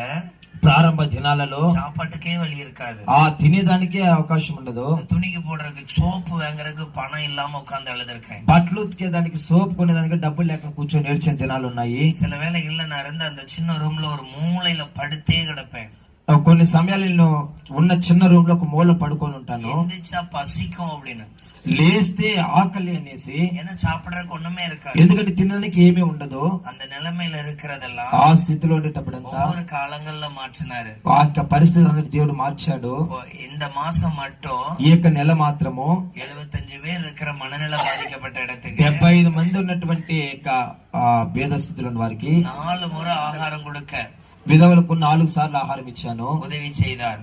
ఆహారం పెట్టండి దేవుడు இந்த సహాయం மாதம் చేశాడు. அதுக்காக 12,000 ரூபாய் செலவு பண்ணிருந்து, ఈ నెల దానికోసం 12,000 ఖర్చు పెట్టాను. யாரோ ஒரு ஆள் தர்றாங்க, ఎవరో ఒకరు ఇస్తున్నారు. நான் அதுல கொரியர் பாயா வேலை பாக்குறேன். నేను అందు కొరియర్ బాయ్ లాగా పనిచేస్తున్నాను. நான் சொல்ற புரியுதா? నేను చెప్పేది అర్థమవుతుందా? நான் சாப்பாடு இல்லாம இருந்தேன், ఒక రోజు నేను ఆహారం లేకుండా ఉన్నాను. ஆனா அதை இன்னைக்கு அநேகருக்கு கொடுக்க என்ன దానివల్ల దేవుడు నన్ను అనేక మందికి ఇచ్చేట దేవుడు నన్ను ఆశీర్వదించాడు. நான் படிச்சதே இல்ல, నేను చదివిందే లేదు. நான் வெறும் 2ஆம் கிளாஸ் தான். నేను చదివింది 2వ క్లాస్ మాత్రమే. இன்னைக்கு குஜராத் பகுதியில 8 பிள்ளைகளுக்கு கல்வி செலவை தாங்குறேன். ఇది నాన్న గుజరాత్ లో 8 మంది పిల్లలకు నేను సహాయంగా ఉన్నాను. நான் ஊழியத்துல நிறைய நாள் கஷ்டப்பட்டு இருக்கிறேன். నేను పరిచయలో చాలా దినాలు కష్టపడ్డాను. இந்த மாசத்துல இருந்து ராஜஸ்தான்ல ஒரு ஊழியக்காரரை தாங்குறேன். ఈ యొక్క నెల నుంచి రాజస్థాన్ లో ఒక మిషనరీకి నేను సహాయం చేసే వ్యక్తిగా ఉన్నాను. எவ்வளவு ஆசீர்வதிச்சிருக்கிறாரு, ఎలా ఎంతగా ఆశీర్వదించారు చూసారా? என் திறமையினால உண்டானது, ఇది నా యొక్క గొప్పతనం బుద్ధిశాలి వల్ల కాదు, என் மேல வச்சிருக்கிற அன்புனால இது நடக்குது. యేసు నా మీద పెట్టిన ప్రేమ వల్ల జరుగుతా ఉంది. அதனால சூழ்நிலையை பார்த்து ஒரு நாளும் கவலைப்படுறாதீங்க. అందువల్ల పరిస్థితి చూసి ఒక దినం அழுகிறவங்களா இருக்கணும், அது இயேசு முன்னால போய் தான் இருக்கணும். మనం ఏడ్చే వ్యక్తులు కూడా అది యేసు ప్రభు దగ్గరికి వెళ్ళి ఏడ్చే వ్యక్తులు உலக ఉండాలి. மனிதர்கள் நம்மள மட்டமா பேசலாம், లోక మనుషులు మనని చాలా ఇదిగా తక్కువగా మాట్లాడొచ్చు. ஆனா இயேசு நம்மள உயரத்துல அவ்வளவு கவனமா இருப்பாரு. యేసు మనల్ని అభివృద్ధిలోకి తీసుకుని అంత గమనంగా ఉంటాడు. வேலைக்கு உங்களுக்கு திறமைகளை கட்டளையிடுவார். ఆ దినాన్ని మీకు కావాల్సిన ఆయన సహాయం చేస్తాడు. ஆண்டவர் இந்த வார்த்தை இன்னைக்கு கொடுத்திருக்கிறாரு. ప్రభు ఈ దినాన్ని మాట మీకు ఇచ్చి ఉన్నాడు. நிச்சயமாய் நான் உங்களை ஆசீர்வதிப்பேன். నిశ్చయంగా నేను ఆశీర్వదిస్తాను. அப்படியே முழங்கால் படியிடலாம். நம்ம எல்லாரும் அப்படியே ஜெபிக்க போறோம். இந்த வார்த்தையை நம்ம அறிக்கையிட்டு ஜெபம் பண்ண போறோம். ஆண்டவர் இன்னைக்கு உங்களை பார்த்து சொல்றாரு, நீ கவலைப்படாத.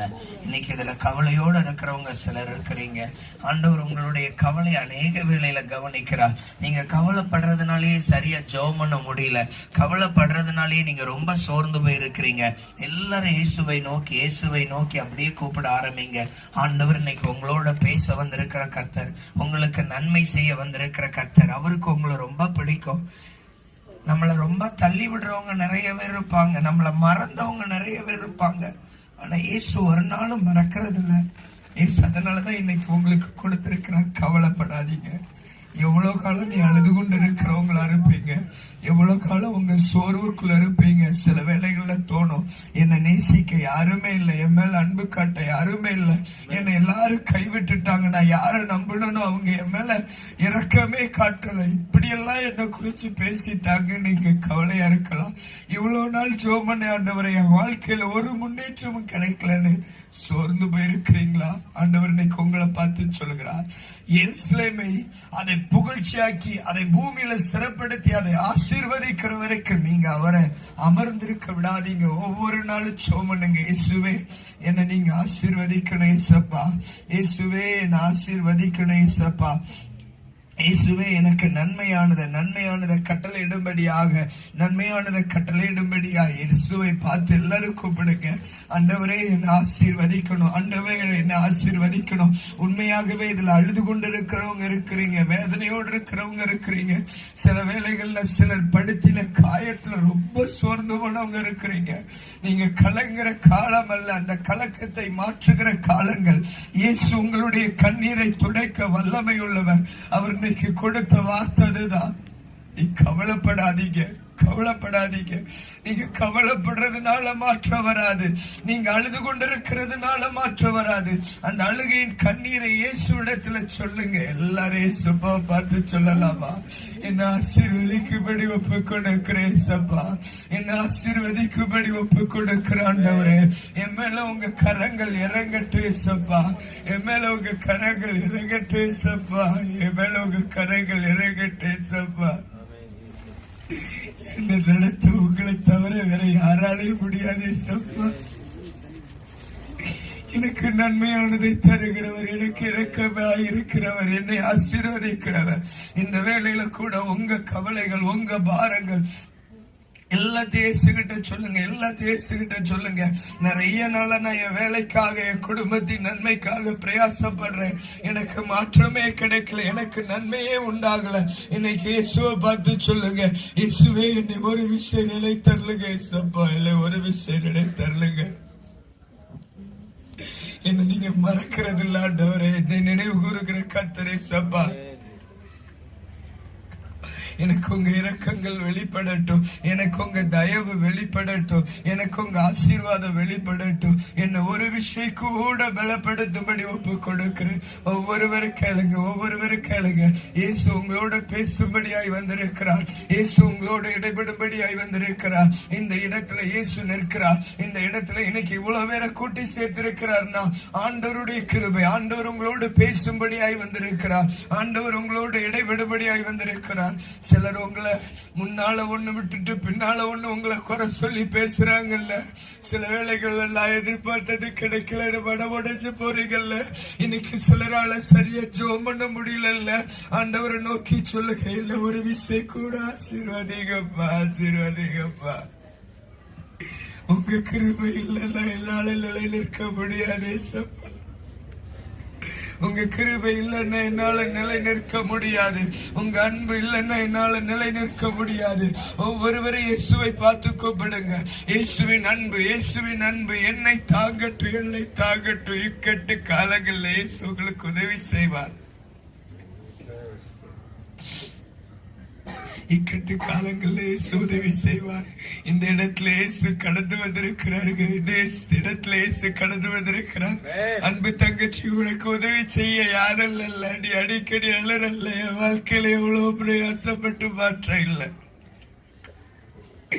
ஆண்டவர் யார் யாருக்கோ அற்புதம் செய்யறாரு, எனக்கு அற்புதம் செய்யலன்னு இயேசுக நடுவுல கடந்து வந்திருக்கிறாருங்க. இயேசுக நடுவுல அற்புதம் செய்யபடியாய் கடந்து வந்திருக்கிறார். உங்க கவலைகளை இயேசுகிட்ட சொல்லுங்க, உங்க பாரத்தை இயேசுகிட்ட சொல்லுங்க. அவர் உங்க துக்கங்களை சந்தோஷமாய் மாற்றுகிறவர். இன்னைக்கு எந்த சூழ்நிலையில இருந்தாலும் அவர் தேற்ற வல்லமை உள்ளவர். ரொம்ப கவலைப்படுறேன் சப்பா, இல்லை யாருமே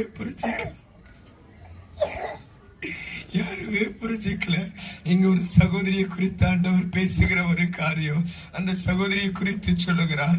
நீ நிறைய மனம் உடைஞ்சு போயிட்ட, இப்படி சரியா ஜெபம் பண்றதே இல்ல. இந்த நாள்ல கூட யாரோ அழைத்து கொடுத்தாங்க, அதனால இந்த இடத்துக்கு வந்திருக்கிறேன். ஆண்டவர் இன்னைக்கு உங்களை பார்த்து சொல்லுகிறார், நான் உனக்கு நன்மையானது தரப்போறேன். நிச்சயமாகவே நான் உனக்கு ஆசீர்வாதத்தை கட்டளையிட போகிறேன். நீ கலங்கி இருக்கிற காரியங்கள் என்ன, நீ சோர்ந்து போயிருக்கிற காரியங்கள் என்ன, இயேசுகிட்ட உங்களை அறிக்கையிடுங்க. இயேசுகிட்ட உங்க கவலைகளை சொல்லுங்க. இந்த இடத்துல இயேசு வந்திருக்கிறாருங்க. ஒருவேளை உங்க கண்களுக்கு முன்பாக எதுவும் காணப்படாத இருக்கலாம். சிலரெல்லாம் நான் பார்க்கிறேன், அடைக்கப்பட்ட ஒரு அறைக்குள்ள இருந்தது போல இருக்கிறீங்க. அடைக்கப்பட்ட ஒரு அறைக்குள்ள இருந்தது போல இருக்கிறீங்க. வெளியே தான் நீங்க ரொம்ப சிரிக்கிறவங்க, வெளியே தான் நீங்க உங்க கவலையை காண்பிக்காதவங்க. ஆனா ஆண்டவர் சொல்லுகிறார், நான் இன்னைக்கு உன் துக்கத்தை சந்தோஷமாய் மாற்ற வந்திருக்கிறேன்.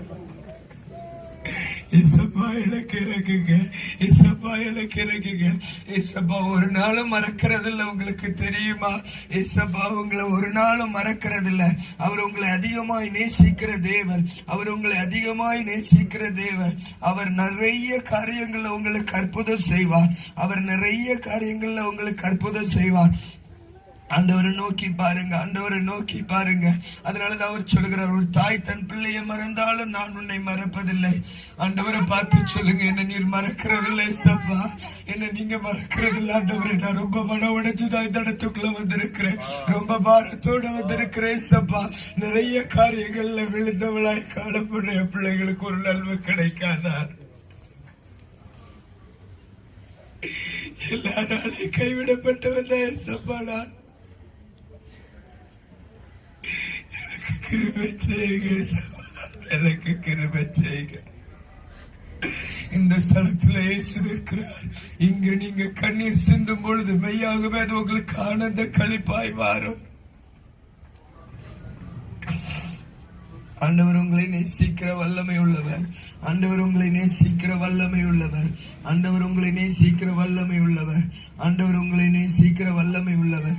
இயேசுவை பார்த்து சொல்லுங்க, ஆண்டவரே உங்க கரங்கள் என் பிள்ளையை தாங்கட்டும், என் குடும்பத்தை தாங்கட்டும். ஆண்டவரே சில இடங்கள்ல இன்னும் ஒதுக்குறவங்க உண்டு. ஆண்டவரே நான் நிறைய நாள் ஜெபம் பண்ணணும்னு நினைக்கிறேன், என்னால ஜெபம் பண்ண முடியல. ஸ்பிரிச்சுவல் வாழ்க்கையில நான் கொஞ்சம் தளர்ந்து போயிருக்கிறேன் சப்பா. ஆவிக்குரிய வாழ்க்கையில நான் விழுந்து போன ஒரு பாத்திரம், எனக்கு உங்க கிருபை வெளிப்படட்டும். அப்படியே இருந்தீங்களும் கரங்களை வைத்து சுவை நோக்கி பாருங்க. இந்த பாடலை பாடும் பொழுதே அவரை நோக்கி பார்க்கலாம். தரிசனம் தந்தவர் மறவா, தாங்கியே நடத்தின மறவா. தரிசனம் தந்தவர் மறவார், தாங்கிட நடத்திட மறவார். நெருக்கங்கள் உன்னை சூழ்ந்திட்டாலும் எலியாவின் தேவன் உன்னை மறவார். நெருக்கங்கள் உன்னை சூழ்ந்திட்டாலும் எலியாவின் தேவன் உன்னை மறவார். எலியாவின் தேவன் உன்னை மறவார். மறவார், இயேசு மறவார்.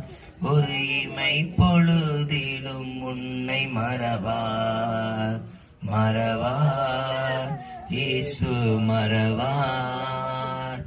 ஒரு இமை பொழுதிலும் உன்னை மறவார். அழைத்தவர் உன்னை மறவார்.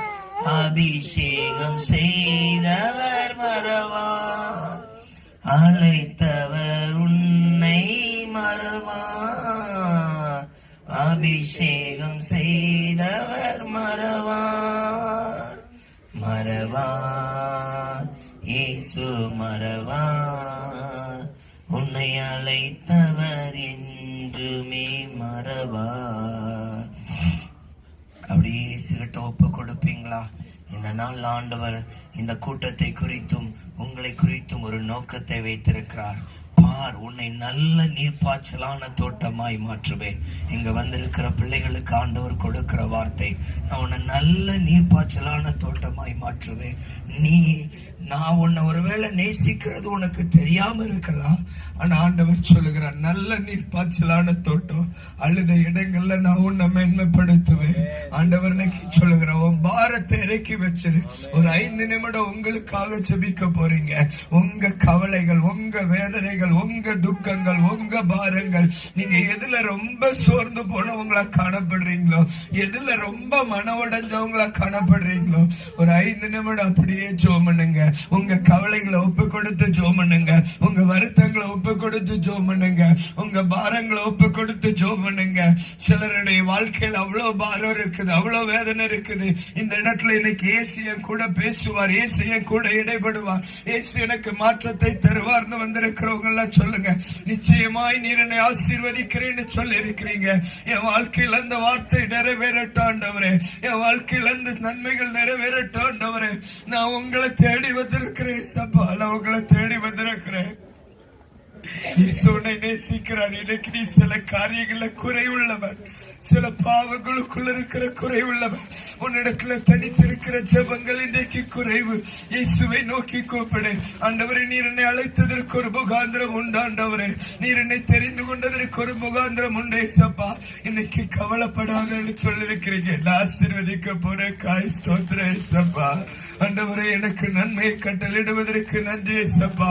என்னை பலப்படுத்துவதற்கு நன்றி ஏசப்பா. என்னை உருவாக்குவதற்கு நன்றி ஏசப்பா. உங்க அற்புதங்கள் எனக்கு நடக்கட்டும், உங்க கிருபைகள் எனக்கு நடக்கட்டும். ஆண்டவருடைய நன்மைகள், ஆண்டவருடைய கிருபைகள், ஆண்டவருடைய இரக்கங்கள், இயேசுவே உங்க பலன், இயேசுவே உங்க பலத்தின் வல்லமைகள், உங்க இரக்கத்தின் வல்லமைகள். ஒவ்வொருவரும் ஜெபம் பண்ணுங்க. என் குடும்பம் ஆசீர்வதிக்கப்படட்டும். என்ன ஆசீர்வதிங்க, என்ன பலப்படுத்துங்க. எனக்கு நன்மையானதை கட்டளையிடுவீராக. எனக்கு உங்க அற்புதத்தின் வல்லமை கட்டளையிடட்டும். ஆண்டவர் சொல்கிறார், அடிக்கடி நீ கோவப்படுகிற ஒரு பாவம் உன் ஆசீர்வாதத்திற்கு தடையா இருக்குது. நீ கோவப்படக்கூடாதுன்னு நினைக்கிற, ஆனா உன்னை அறியாம கோவப்பட்டுற. அதனால நீங்க தேவ பிரசன்னத்தை இழந்து போனவர்கள் இதுல இருக்கிறீங்க. இயேசு கிட்ட சொல்லுங்க, எனக்கு இன்னும் தாழ்மையை கட்டளையிடுங்க, எனக்கு இன்னும் தாழ்மையை கட்டளையிடுங்க. உங்க அன்பின் தாழ்மையினால என்ன நிரப்புங்க, நிரப்புங்கன்னு கேளுங்க. என்னை ஆசீர்வதிக்கும்படியாக, என்னை பலப்படுத்தும்படியாக என்னை ஒப்பு கொடுக்கிறேன். ஒரு 5 நிமிடம் உங்களுக்காக தான் ஜெபம் பண்ண போறீங்க, உங்க நன்மைக்காக ஜெபம் பண்ண போறீங்க. ஆண்டவர் சிலரை குறித்து சொல்லுகிறார். நீங்க சில பண தேவைகளுக்கு உங்க மணி பெட்ஸ், அதாவது உங்களுடைய பணப்பையை திறந்து பார்க்கிறீங்க, ஒரு நன்மையும் இல்ல. ஆண்டவர் சொல்லுகிறார், இந்த பணப்பைக்காக நீ அழாதபடி நான் உன்னை ஆசீர்வதிப்பேன். உன் தேவைகளை அப்படியாய் நான் உனக்கு நன்மையானதை கட்டளையிடுவேன். என் அன்பு பிள்ளையே, நீ கலங்காத, கலங்காத. ஜெபத்துல பலப்படு.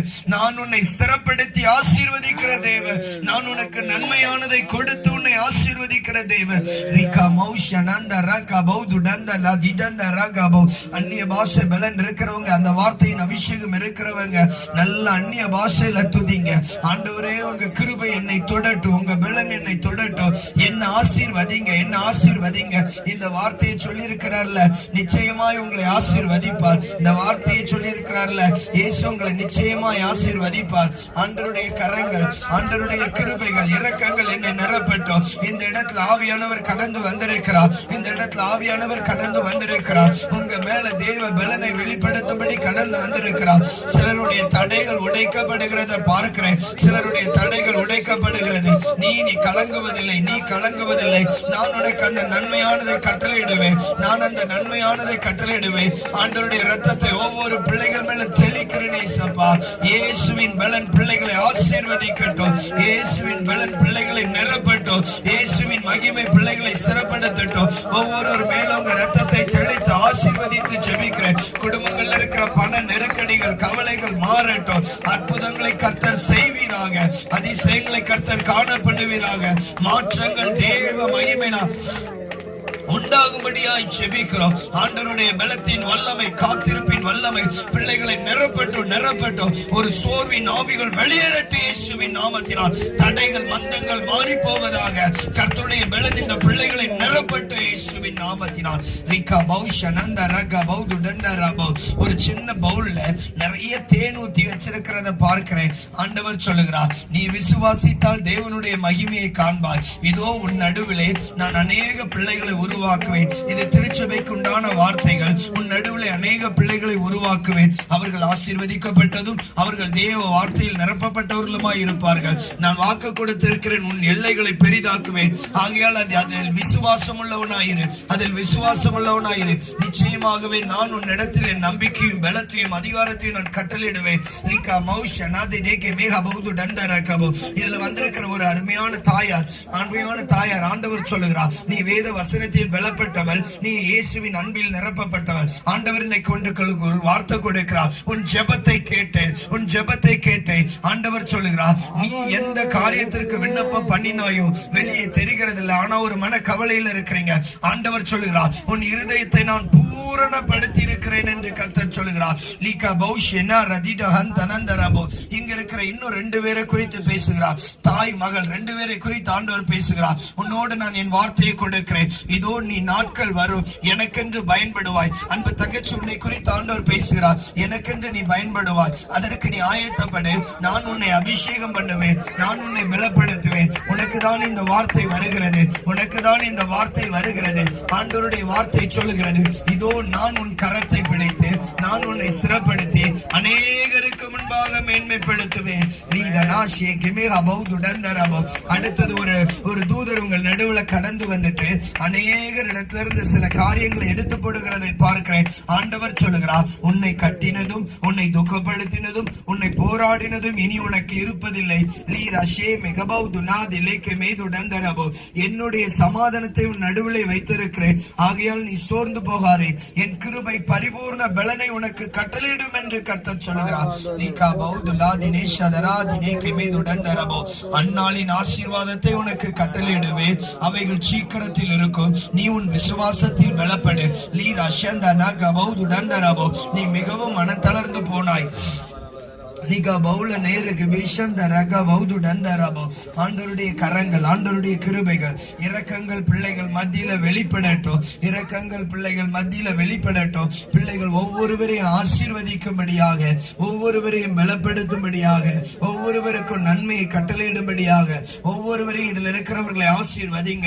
இந்த நாள் நாங்க கேட்ட வசனத்தின்படி நிச்சயமாகவே நான் உன்னை ஆசீர்வதித்து பெருக பண்ணுவேன். ஒவ்வொரு பிள்ளைகளுடைய குடும்பங்கள்ல உண்டாகட்டும். கடன் நெருக்கங்கள் இயேசுவின் நாமத்தினால் மாறுவதாக, வருத்தங்கள் துக்கங்கள் இயேசுவின் நாமத்தினால் மாறுவதாக, எல்லா பிள்ளைகளுக்கும் தேவ நன்மைகள் வெளிப்படுவதாக, எல்லா பிள்ளைகளுக்கும் இரட்சகருடைய மகிமையின் ஆசீர்வாதம் வெளிப்படட்டும். குடும்பங்களை ஆசீர்வதிங்க, பிள்ளைகளை ஆசீர்வதிங்க, தேவைகளை சந்திங்க, எதிர்பார்ப்பின் நன்மைகள் இயேசுவின் நாமத்தில் உண்டாகட்டும்.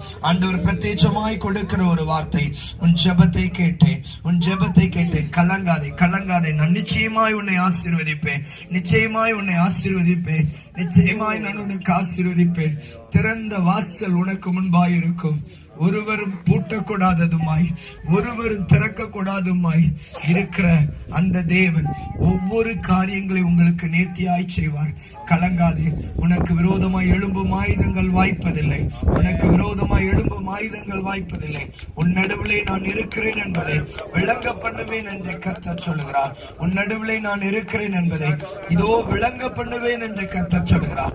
ஒவ்வொரு பிள்ளைகள் மேலும் உங்க ரத்தத்தை தெளிக்க, பிள்ளைகளை ஆசீர்வதிங்க, பிள்ளைகளை பலப்படுத்துங்க. இன்றைக்கு கேட்ட வார்த்தையின்படி ஒவ்வொருவரையும் கர்த்தர்தாமே ஆசீர்வதிப்பதற்கு நன்றி செலுத்துகிறேன். ஆவியானவருடைய கரங்கள் கிருபைகள் வெளிப்படட்டும். ஆண்டவரே, நீர் நன்மையானதை கட்டளையிடும்படியாய் ஜெபிக்கிறேன். ஒரு திறந்த வேதாகமும் உங்கள் நடுவே வைக்கப்பட்டிருக்கிறது. ஆண்டவர் சொல்லுகிறார், என் வசனத்தை மெய்யாகவே நீ பின்பற்று, நான் உனக்கு ஒரு நன்மையும் குறைபடாதபடி உன்னை ஆசீர்வதிப்பேன். ஆண்டவருடைய கிருபையின் கரங்கள் இரக்கங்கள் ஒவ்வொருவரையும் ஆசீர்வதிக்கட்டும். எல்லா பிள்ளைகளையும் வாழ்த்தி ஒப்புக் கொடுக்கிறேன். அப்பிரயோஜனமான வேலைக்காரர் கடமையை மாத்திரம் செய்திருக்கிறேன். எல்லா துதி கனமையும் உமக்கு செலுத்துகிறேன். இயேசுவின் நாமத்தில் பிதாவே.